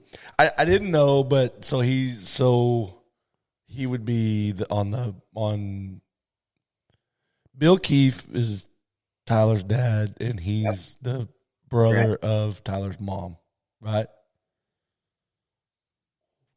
I hope not. Troy, or you talking about him being related to Troy? No, I'm sorry. He's the brother. He's the brother of Troy's wife. Bill is. Yes. Yeah. I believe so. Yes. Yeah, that's how they're related. Yes. Yeah, sorry, I said that way wrong. Yeah, I'm like, huh? Yeah, no, sorry. I knew where I was trying to go. I just didn't get there. Yeah. I knew what you were talking about. So yeah, I did 5 outdoors for them. I think I was able to. I thought I got a 9th or 10th at Budge Creek. I always really enjoyed Budge Creek. 9th or 10th the first moto, and then second moto, I think my bike blew up. And I think I was running in the top 10, I believe. And then my bike blew up. So I was able to get a top 10 in the outdoors, in the 450 class, which is tough. My fitness was getting better, but you know how it is. Supercross fitness is totally different than motocross fitness. Yeah, those motos are way too long when you're not in shape. Yeah. Yeah. It's great when you're when you're in the middle of being good at it, but whew. Oh, you know it was good. I went to I think I got a top 10 at what was it, Colorado somehow. Yeah, I think I got a top 10 overall in Colorado. Yeah, you got ninth. First practice, I was fourth fastest. Oh wow! In practice, yeah, yeah. We switched suspension. We went. I won't say who, but we were using a certain suspension, and then we had a new guy from Showa come in. And man, that week before Colorado, we went testing, and I was 5 seconds a lap faster than I was on the previous suspension. Yeah. Oh, wow. And it just shows how important. So any parents that are listening to this, if you don't have the money and you want to do something to that bike, get the suspension done. It is way more important than having a motor. Because if that bike doesn't handle good, the kid's not going to be able to ride it. Right. Yeah, right? It doesn't matter how good the motor is. Suspension first. Yeah, it doesn't matter. Get that suspension done. Yeah. So it was a huge difference. So I went in to Colorado, and first or second practice, I was fourth fastest. Just blown away.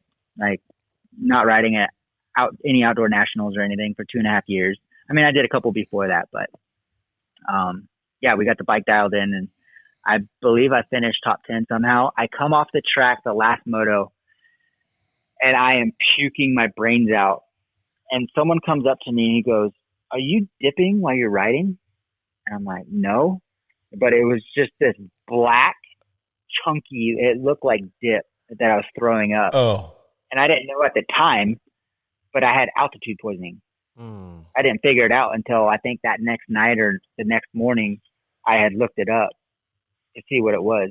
And I had altitude poisoning. I spent myself so hard. I think Michael Leslie was behind me.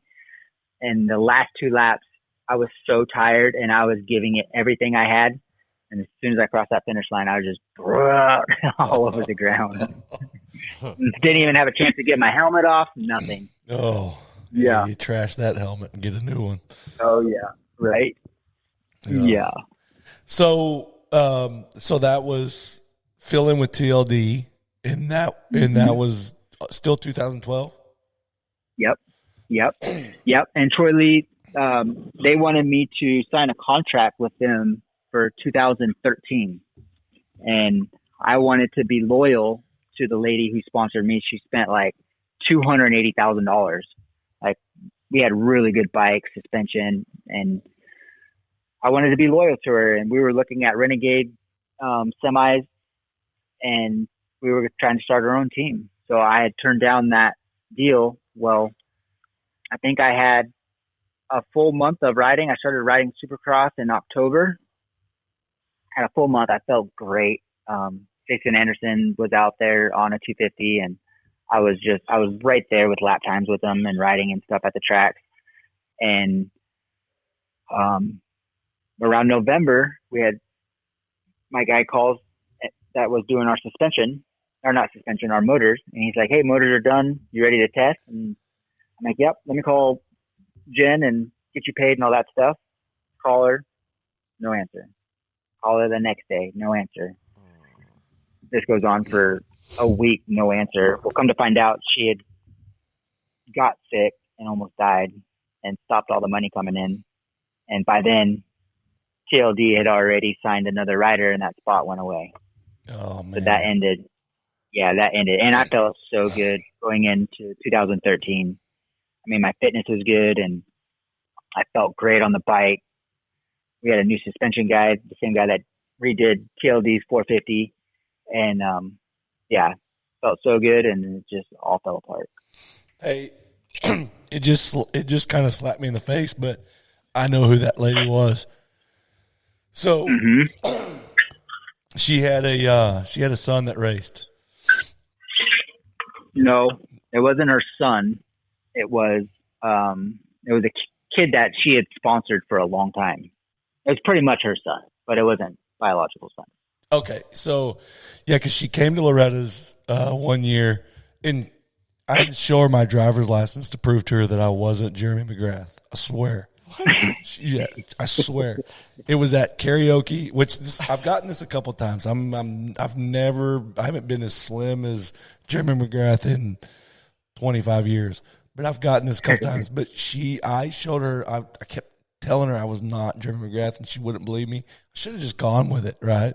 But you should have gone with it. Yeah, but I showed her my driver's license to prove her that I wasn't Jeremy McGrath. But I remember her.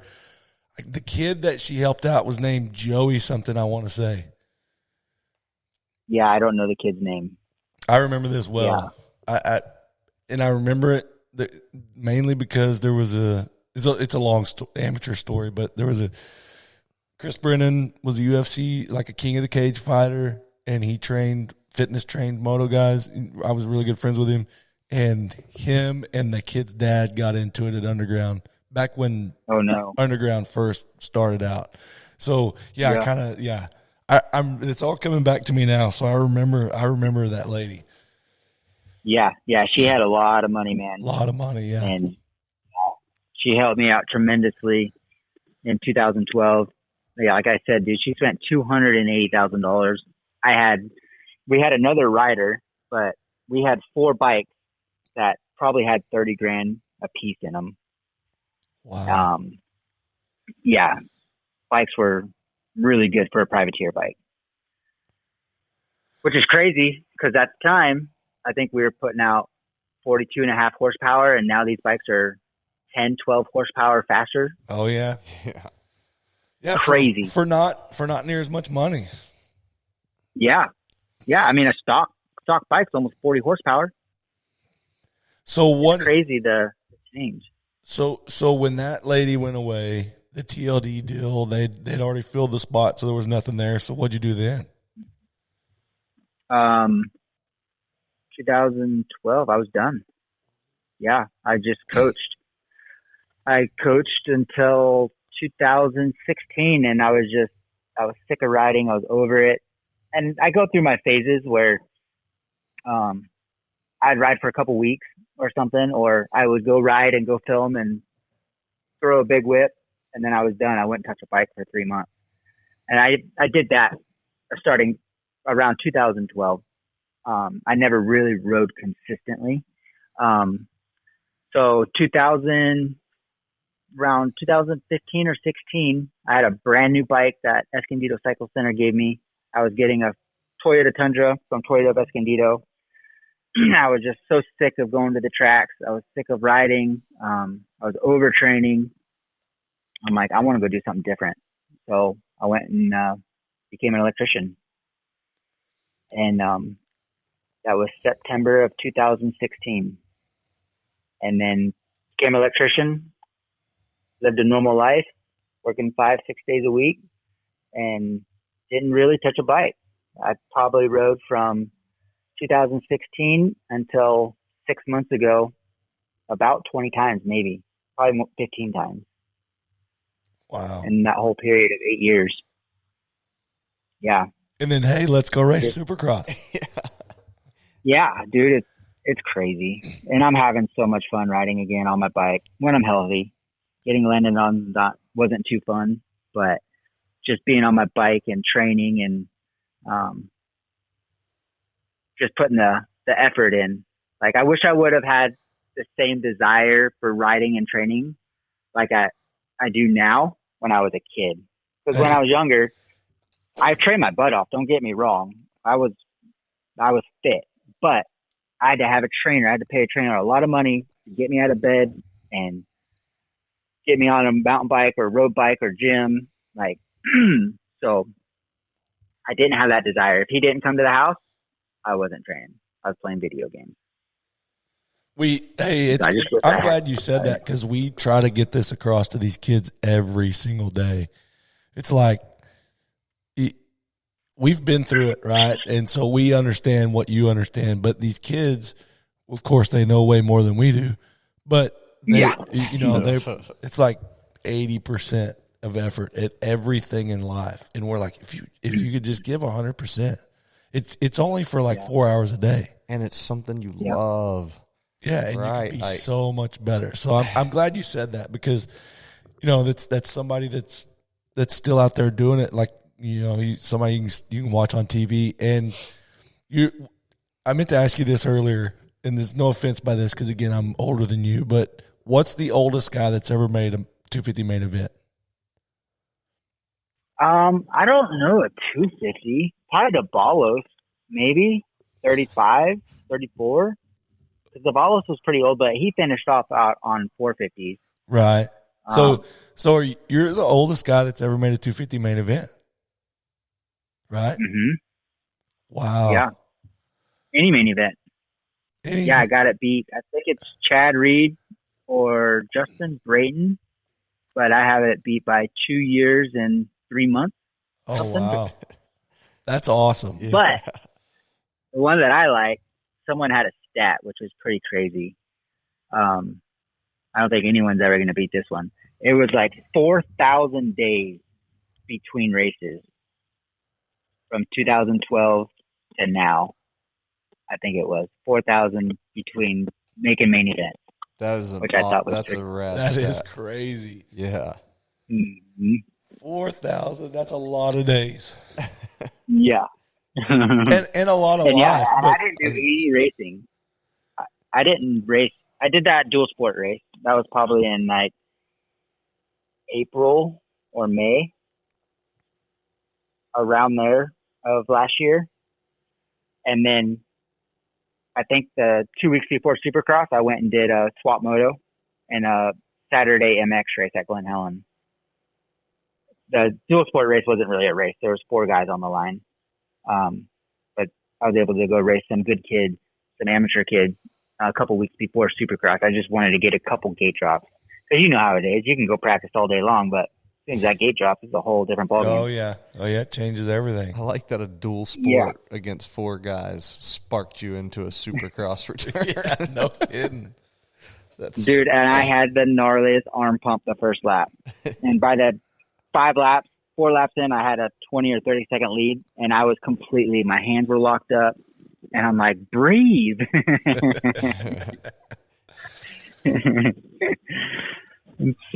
So do you foresee are you thinking you're going to race again next year? This was a 1-year deal. I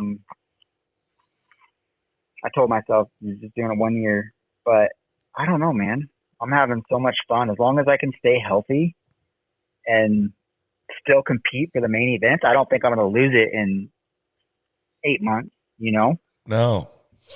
So you didn't lose it in I kind of want 12 years. Well, what about what about an outdoor or two? I don't know. I was just talking to my dad. I said no. I'm like, there's no way I'm doing outdoors. But my dad's like, you need to go to Fox. And he goes, you raced the way you rode at Glen Helen. He's like, I thought you were 19 years old again. And he's like, you need to just go do one. So I don't know. I'll think about it. Probably not. Outdoors are so gnarly. They are gnarly, but it would be cool to get one of those under your belt and probably break records there too. No. John Dowd. No. John Dowd's got me beat. He podiumed Southwick at 40. Oh, wow. Yeah. Well, hey, put the big boy pants on and let's get ready for Southwick. Oh, yeah. Yeah, I don't know, maybe. But I'm thinking about it. We'll see how the rest of the year goes. If I can consistently put it in the main event. I'm thinking about going to Arlington and Daytona on a 450. Oh, that would be sick. Just to go try. I ride a 450 so much better than I do a 250.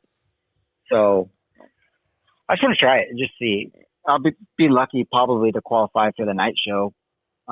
Those guys are going so fast. Oh, dude, you got that. You're good. You're good. You got that. Hey, and if you do come to Arlington, let us know. You can come ride our Supercross track. We got it. Well, I might be heading out there Saturday. Yeah, let us know. You guys have a track close to Arlington? Yeah, our track's an hour and 15 hour and a half from the stadium. Yeah. Yep. Okay. We got RV spots, laundry, gym. What else? Do you need? really? Yeah. Okay. Yeah, I was going to hit up Master Pool. I didn't know that. Yeah, I know he had RV spots and stuff. Yep, we've got everything you need. We got full Perfect. gym, laundry room, full kitchen. You can store food in, whatever you need to do. Really? Yep. Let's do it. Showers, I'm in. all of it. So hopefully awesome. I'm leaving Saturday, get out there by Monday. Okay. Get there early enough Monday where I can ride Monday, Tuesday, Wednesday, and then I got to go take the motor home to the pit and park on Thursday. So I probably have to take off Wednesday night, depending on how far it is. We, you and I have a mutual friend, Sean Miller. Yeah, he just called me. Oh, He's like, I heard you doing a podcast. Yeah, I told him earlier. So yeah, when you get off, holler at Sean too. He's been out to our place and he can validate it. Yeah, no, I'm coming out. Awesome. Yeah. Perfect. I'd rather. Yep. I know you guys, so I was just looking for someone to ride. I knew Master Pool had a track, and but yeah, I'd love to come out there. Cool. And then head off to Daytona after that. Perfect.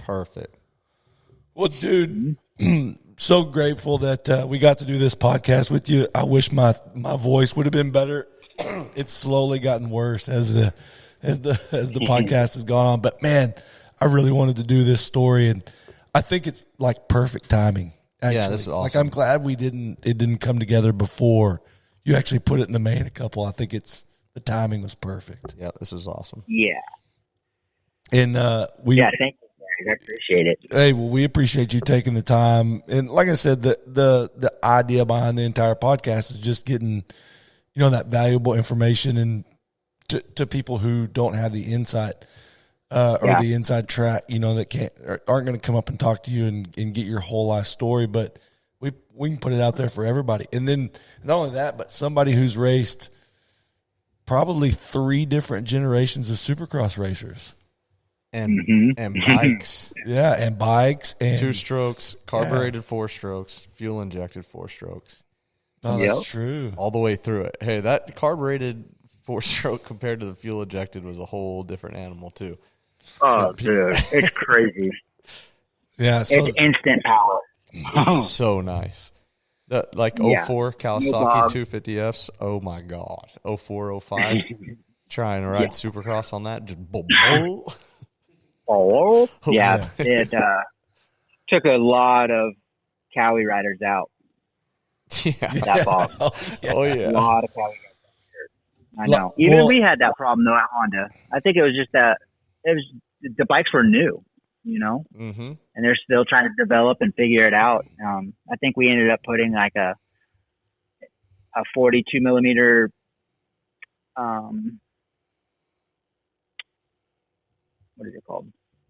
Carb on it to help the bog, and that made a huge difference. Huh. A lot of people used to just figure out how to ride around the bog. That's what I had to do. I was broke. Yeah, you probably almost had to keep it like mid-throttle the whole – or not mid-throttle, but keep it – don't go from nothing to everything. Yeah, and you got to land with quarter or half throttle. Try to get through it. Yeah. Oh, man, that's the worst. Yeah, these kids are so spoiled nowadays. Oh, for sure. Oh, yeah, you pull them out of the box.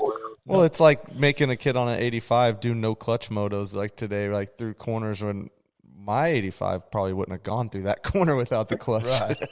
Right. But these bikes are so fast. Like they all run like KX60s used to. You ever been thrown off a KX60? I had an actual KX60. Yeah. Those things are like light switches. You barely crack the throttle. They're wide open. Yeah. I don't know how these kids ride like these Cobras and stuff. Have you ever tried to ride a Cobra? No.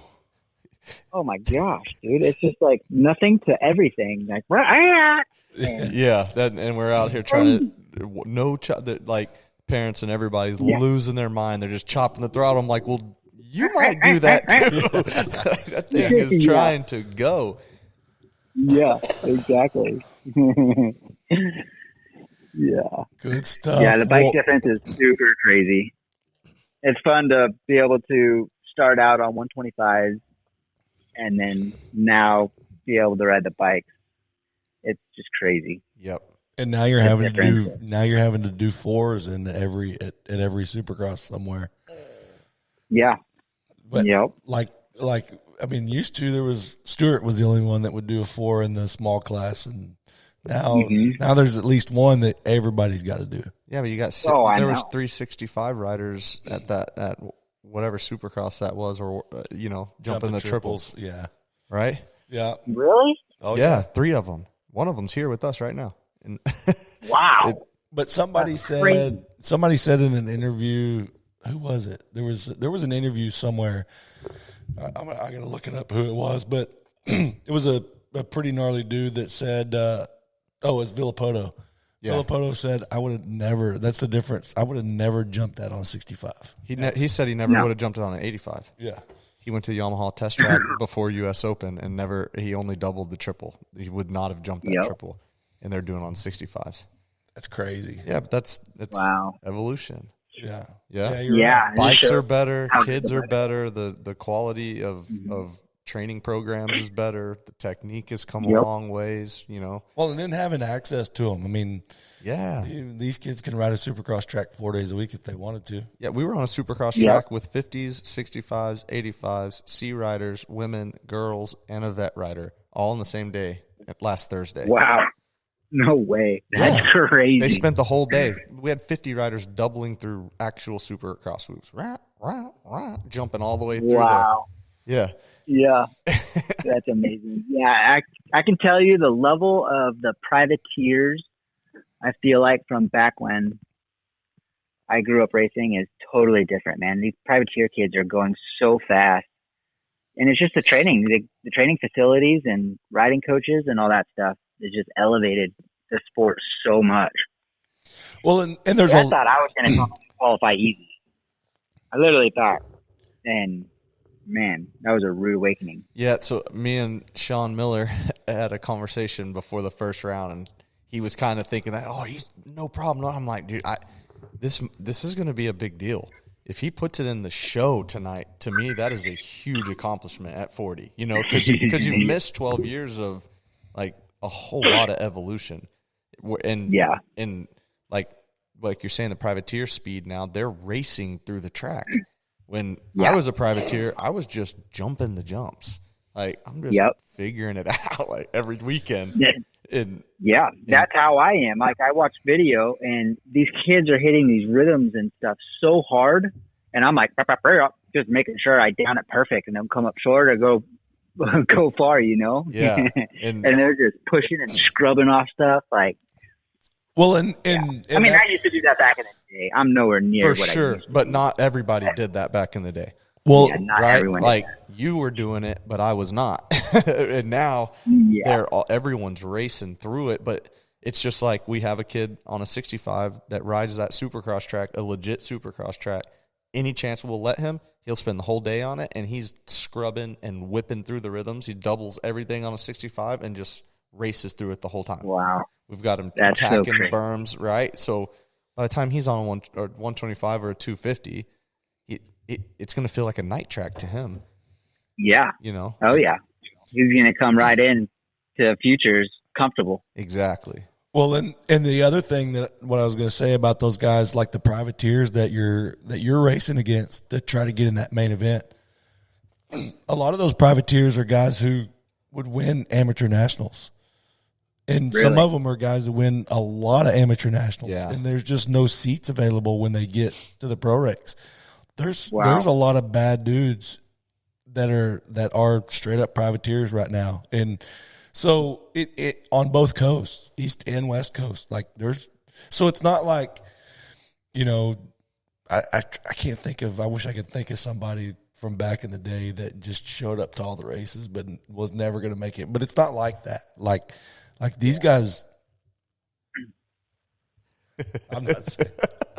I know a couple. Yeah, but I mean, these guys are pretty freaking good. Yeah. Which is why the LCQs were so gnarly this last weekend. I'm telling you right now. Yeah. Last weekend, the LCQs were the best races of the weekend. They were so good. But that's also why it's such a gnarly accomplishment for you to make mains.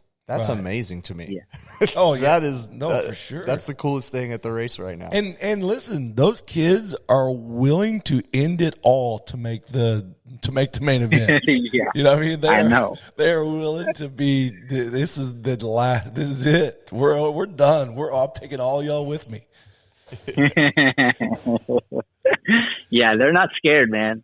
No. Not scared at all. I just try to make a pass and get a couple bike links on them so they can't clean me out in the corner. Yeah, get away. I don't know if you've watched back that LCQ, but there was a dude on Suzuki who took the last spot. Yes. Y'all were the only four that finished the race. He cleaned everybody else out. I know. Crazy. He got me in the first start. He didn't clean me out. He probably would have tried, but we came across. I passed him, and I don't know the sand section where the mechanics were, and he dove down underneath me and just held that thing wide open to the next sand section. Yeah, he would have tried to pull me too. Everyone in his wake was when he went by, they were rolling without their motorcycle, and then when it was over, he tried to do a burnout, and I was in my recliner, of course, but I was like, dude, you need to chill with that Revy. That's a Suzuki. There are no parts at the stadium. Like, you still got to race the main. Dude, it was pretty funny. Every single person that qualified in that main event in the LCQ were fist pumping off the finish line. They were so stoked. Oh yeah, no, that's what I'm saying. Every single one. Hey, but it was that good of a race. Like, it was so good. But not only the first one was good, and then the red flag, and then the second one was even that much better. And then y'all had to go right back to the start, right? I know. Yeah, dude, that was brutal. Yeah, so let's talk. 8 minutes. Let's talk about 8 minutes was the second. gap. Is that all it was? Mm-hmm. So I guess somebody from Feld said that they're doing what the fans want, right? I mean, I'm a fan. I don't want that. Who wrote the letter? I don't know, but as a racer, there's no way, because with a regular schedule, you barely have any time from LCQ to main event. Yeah. So, but it's cut down even less, right? They were trying to kill time between y'all's LCQ and y'all's race. The new format doesn't make any sense to me. Yeah, I guess they do it to get fans there earlier because they don't really want to watch the 250s. They want to watch the 450s. I don't think that's true. I don't think that's true. I think that. Yeah, that's just what I heard. But I don't understand how that's. I mean, to me, I think if people are going to watch a Supercross, it's only 3 hours. You're there to watch it all. I mean, there are many nights where 250 racing much better than 450 racing. Many nights. Yeah. Yep. I don't know. It doesn't make any sense to me, and I feel for it. And mainly because, you know, I was at a few of those West Coast races, and we were in every LCQ, and it's not a lot of time. It's not fun. No. That just motivates me to get in through the heat race. Yes. Hopefully it'll work out my way. Yeah. I have to get a start. If I don't get a start, I'll struggle. I'm not fast enough to come through the pack. Hey, just remind yourself that how much you hated starts before, but you offset that by just getting a good start. Yeah. Oh, yeah, absolutely. Every time I start, man, I try. My starts have sucked so bad. I literally did maybe 5 practice starts before A1 on the great, just because it's hard on the motor and all that stuff, clutches, and we don't have a bunch of money. So now wait, here's another question. Did y'all have, were there greats? No, no greats, right? No. So so you 5 great starts ever. Yeah. Wow. It just this stuff just keeps registering to me. I'm like, wait, we got to go back to 2012. There were no greats. Hey, we've got greats here, so when you hurry up and get here, we got greats to come off of too. Perfect.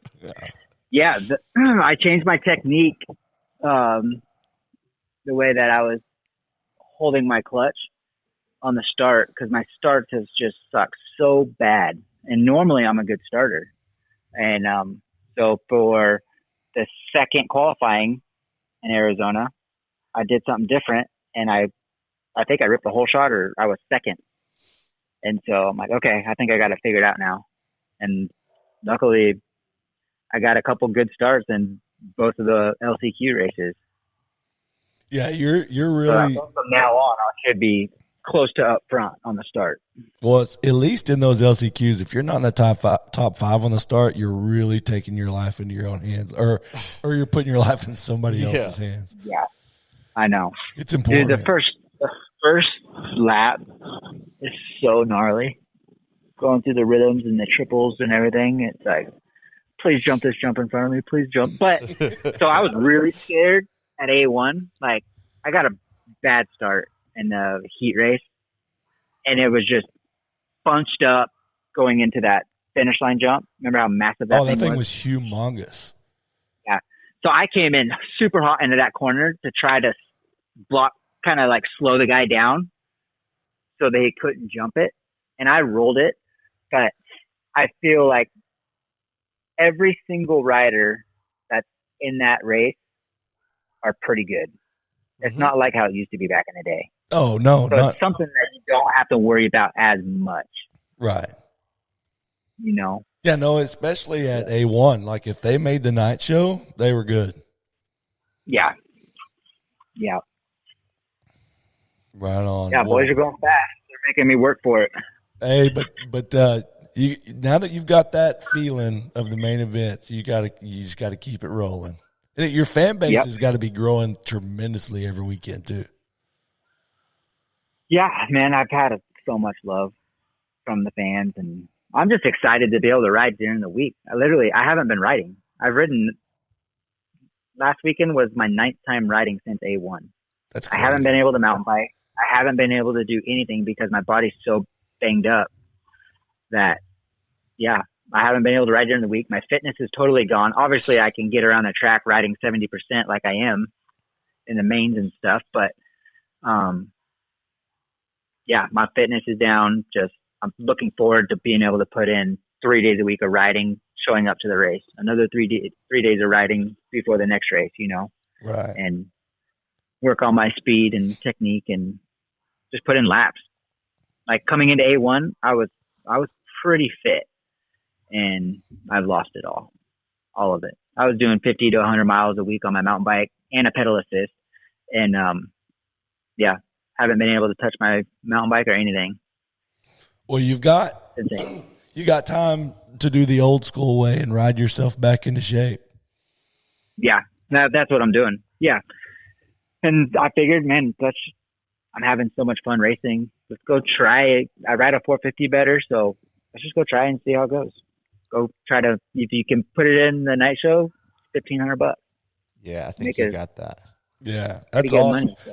I'm stoked. I'd have to pick up a couple of seconds a lap for my 250 because this weekend, 45th, I believe, was a second faster than me to make it into the night show. Yeah, but being on that 450 will be a lot of difference too. I think it'll help you because you're not so willing to have to just send it and race through everything so hard. Like on the 250 guys, those young guys are just attacking everything. Well, I think you can flow a little better on a 450. And some of the rhythms are bit like some of the rhythms are a lot for a 250. Yeah. Whereas on a 450, it's just like a little rut, and you're right over it. Right. You just got to jump them, even though you got the power there, dude. Those rhythms of speaking were gnarly. Oh, that one lane was so freaking long and big, like tall. Well, there was one where they like paused when they land and then they seat bounced to the next one. Yeah. I couldn't figure out why they were doing that, but it was, I mean, that's the one. Because it was a 3-footer. They were going off a 3-footer and then it was 2 6-footers. Yeah. So they were going from a 3-footer to a 6-footer that was super peaked out and sharp. Oh, that's why. Yeah, I couldn't figure out why they were pausing. And that is so scary. Yeah. That's just to be able to get the height to down it perfectly. Wow. Yeah. Not me. I'll watch it on TV. I'll watch it from my recliner and then critique them. Yeah. You're right. I know. You watch it on TV and I'm like, oh, dude, I can be top 5, no problem. Then you get out there. Yeah, right. Oh. Well, Billy, we really appreciate you coming on here. I know that there's a lot of people that are going to be stoked to hear this story. Yep. come see us. Come ride out here at Tapped House. Get on the Supercross track. Yep. Get some time in, and we look forward to seeing you at Arlington. Absolutely. Yeah, you're in our backyard. Yeah, that'd be awesome. Yep. Right yeah, I'm on. excited. All right, man. Well, good luck. I mean, I'm a fan. I've been a fan for a long time, and I'm part of that Lano crew. I love watching you ride. Thank you, man. I appreciate it. Thank you for having me on. Yeah, I had no a blast. worries. Yep, thanks for coming. Yep, we'll talk to you soon. Okay, guys. All right. Talk to you soon. All right, bye-bye. Wow. I mean, dude, That's I learned a lot. Yeah. I learned a lot. We need another one of those with him, I think. I want to hear more about him going to Loretta's in a Suburban. Oh, dude. I want pictures of that. Yeah, we need that. What? Let me, you can cut this out, right? Dude, man, that's rad, and I hope a lot of people can understand just from that little bit of talking about the struggle and the work that he must have gone through and his family just to get to the point of being noticed at an amateur national. Well, here's the thing that I was thinking the whole time he was talking about that. His dad made maybe $30,000. Yeah. That's $30,000 in California. Yeah. And even though it's, you go back 20 years or however long it was. 30 years. Yeah. Oh yeah, you're right. Wow. But so time flies when you're having fun. You go back 30 years. $30,000 was never a lot of money. No. A year. But the difference, cost of living's still been way more out there. So, you're making $30,000, which is, you can make that working at, you probably make more than that working at Chick-fil-A now. You know what I mean? They're fast food. I bet. I think they make 40, 50 grand, right?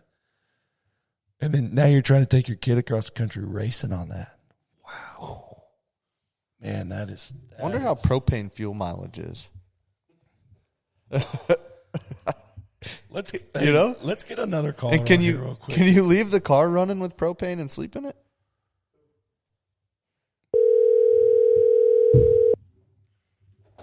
Yo. Hey, Wes Kain. Wes Kain. I shoot the cowboy. Yeah.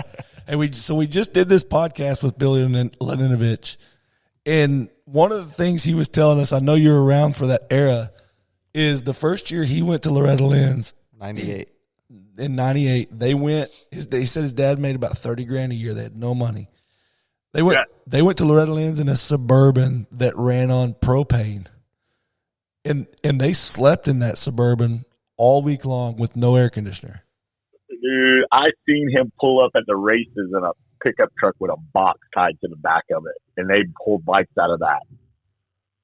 A pickup truck with no picture a cab only. Cab only. Yeah. Right? Cab and chassis with a big box on the back. It was made out of plywood, and they pulled in the World Mini with that. Wow. That's crazy. And he said his first year at World Mini he got 7th. Yeah, but the year we were out there in the B, he won everything. The year Billy was on a roll, he rolled everything. And I got a funny story. Billy one night at Whitney was in a rental car, and he was being funny, cutting the front wheel on a front wheel drive, and getting the kids, because all the kids hung out. You know where Honda Houston used to park? Oh yeah, yeah, right there on the corner by the start. Right there on the corner, Gay Smith's corner. And then they had to hook up the crosshair. I had my box fan backed up over there. That's where I met Brandon Fulton the first time. He was on a mini bike. He had a helmet 4 sizes too big, and he was wobbling around on his head. Hey, he probably drove himself there. But that's the sad thing about me meeting him. That was the same week that his dad didn't come because he had, perished in an accident. So that was, man, that was something you kind of don't forget because everybody, you were knowing who Brandon Fulton was at that time because of that story, and but knowing him at that time, he's just a great kid. He still is as an adult. Love Fulton. But the thing of it is, Billy was cutting his wheels, and all the kids were getting sprayed with mud. So Drew, my son, you know they used to have those things you pull the water in it, and then you squeeze it, the tube, and the water would shoot out. Yeah, like a water. It was like a water cannon. Yeah. So Drew ran over to the Porta-John and said, "I'll fix him," and pulled whatever he got into that thing and ran over, and Billy barely got the window up, and I think he let it go and squirted all in the rental car. But Billy dodged it. Oh yeah, that's how Billy thought he was being funny with all the kids, but the boys from Florida had a trick up their sleeve. Hey, that's like back in the day when Rusty Huddle let the bomb off at Ponca in the people's garage. Yeah. Oh yeah. You remember that? Then they all went to jail. Yeah. And then they ran the cops shop stickers on their bikes and helmets the next day. Yeah. Rusty sheriff stickers. Hey, Rusty said his dad didn't talk to him. He won Loretta's that year. He might have won Ponca too, and he said his dad didn't talk to him from the time he got out of jail until like a week after they got back home. Dude. That was, you know what? It just seemed like that era, like in the late 90s, middle 90s, was just, no cell it's like phones. different than it was now, because with the kids coming through, it's not like that now. They go to bed, you know, there's none of that fun kind of stuff that, you know, I don't know, just crazy, just a different time. You know? Oh, it's totally different. I saw it, you know, it's like I saw Andrew Short and Trey Kennard stopped in at Guthrie. We had a arena cross 2 weeks ago there, and like I said, I met Trey Kennard when we went to Ponca. We went down to the Oklahoma State Championship, and Kennard was a little chubby guy rolling around on a KX on a KX 60. It wasn't even a 65 then; it was a KX 60. You know, so same thing with Andrew Short. I mean, we went everywhere with those guys. Like, I knew their grandfather, their dad, and when they see me, they just like, "Hey, you're like the last guy around that remembers anything in my amateur day," you know, because I wasn't announcing it. I was a racing dad, you know, but I knew you had to go to those races if you wanted your kid to do good at Loretta Lynn. You had to get on that train of, I got to go to Ponca. I got to go to Texas for 2 weeks, whether it's Mosier Valley.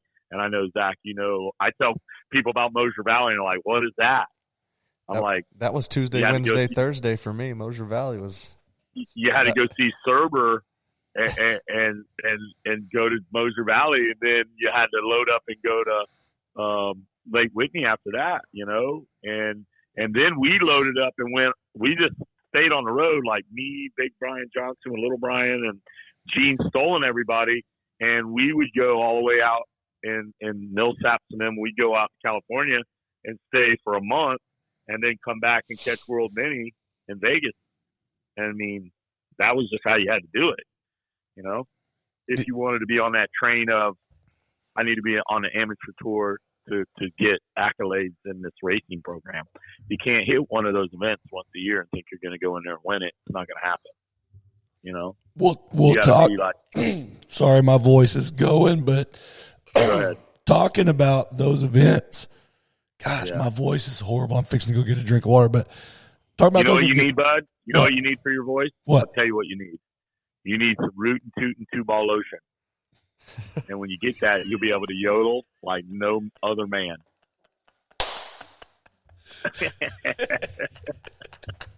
You'll be yodeling. I'm just telling you. All right? You can call me when we're done. I'll give you details how to get it.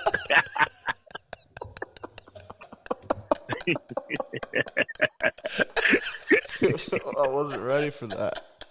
That's all good. Right, then. Oh. Hey, your lady home. All right, so now listen. Let's talk about. Hey, man, I'm trying to be serious here, man. You gotta be joking. Wes Kain's trying to be serious. All right, we're ready. Hey, you can get that product on any street corner, you bud. Hey, so listen.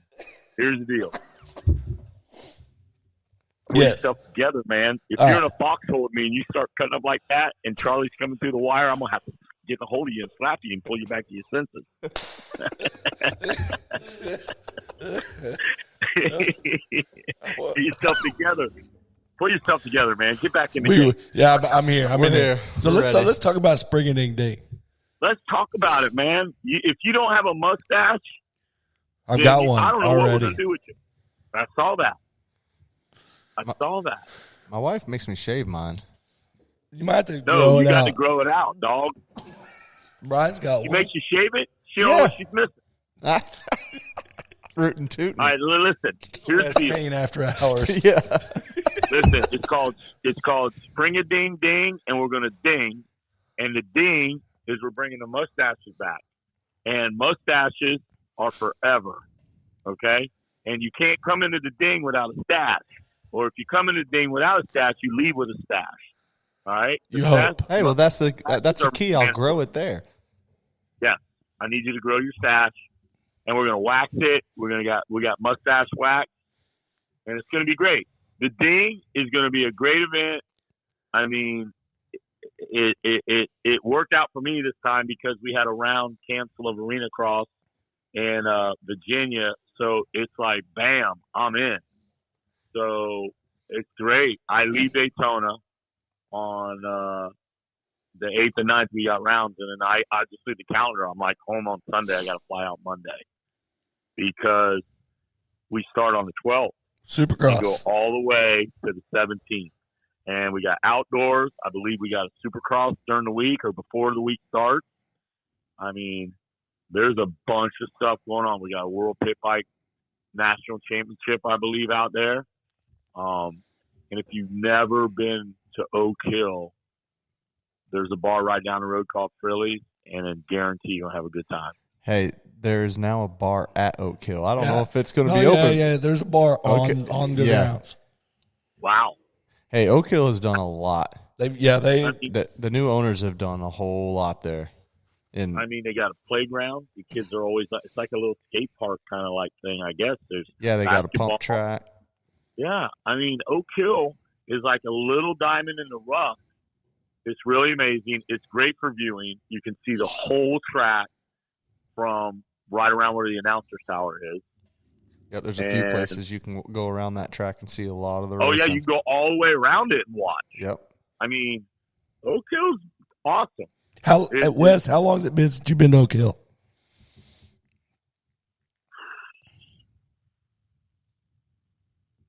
I would say it's been a minute. I mean, Oak Hill, because remember, Harold started doing underground, and then I don't know what happened. I was there with Oldenburg. I mean, it's probably been when Christian Craig came through. Yeah. It was when I know Mario flipped the rental car, and was a big doodle. We were there. Mario, is he? No, Mario from Red Bull. Oh. Red Bull flipped a rental car, and we were all out there, and we had to find him. His leg fell off. And then what happened was he borrowed the car. We were all up at Frilly, and they were having freestyle there, and Mike Jones was with us, and a couple others. And next thing you know, they called up. Well, there was a scuffle going on in the bar, and something happened. We all had to leave there, and Mario said he wrecked the car. And we got there, and there wasn't a window in it. It was upside down in about a foot of water. And we couldn't find Mario. Mario said he crawled out the windshield, and then we couldn't find his leg. So, because Mario only has one leg. So then we found his leg. We got him in there. We all went to bed. Well, the car stayed there. We didn't say nothing. And the next day, people coming in the track were hollering and screaming that there was a crash and somebody could be dead in there. So, yeah, it was a big deal. It was a big deal. It was Mario. Anyway, he was safe. Listen, I love you guys. We're going there to the ding. Get signed up. March, be there. The 11th, get there. The 12th through the 17th, Motor Playground. We're all going to be there, man, and grow a mustache. Yep. Done deal. Love you, brother. Wes Kain's out. Yeah. Perfect. All right. Well, that'd be another episode. And hey, all I gotta say is we're back. Yeah. We're back. We're back on the microphone. Don't call it a comeback. I'll have a voice next time, hopefully. Unless we do one tomorrow. If we do one tomorrow, I probably won't have a voice. So, yeah. Zach will be yodeling till the next one. He'll be ready to go. All right. We're out. Peace.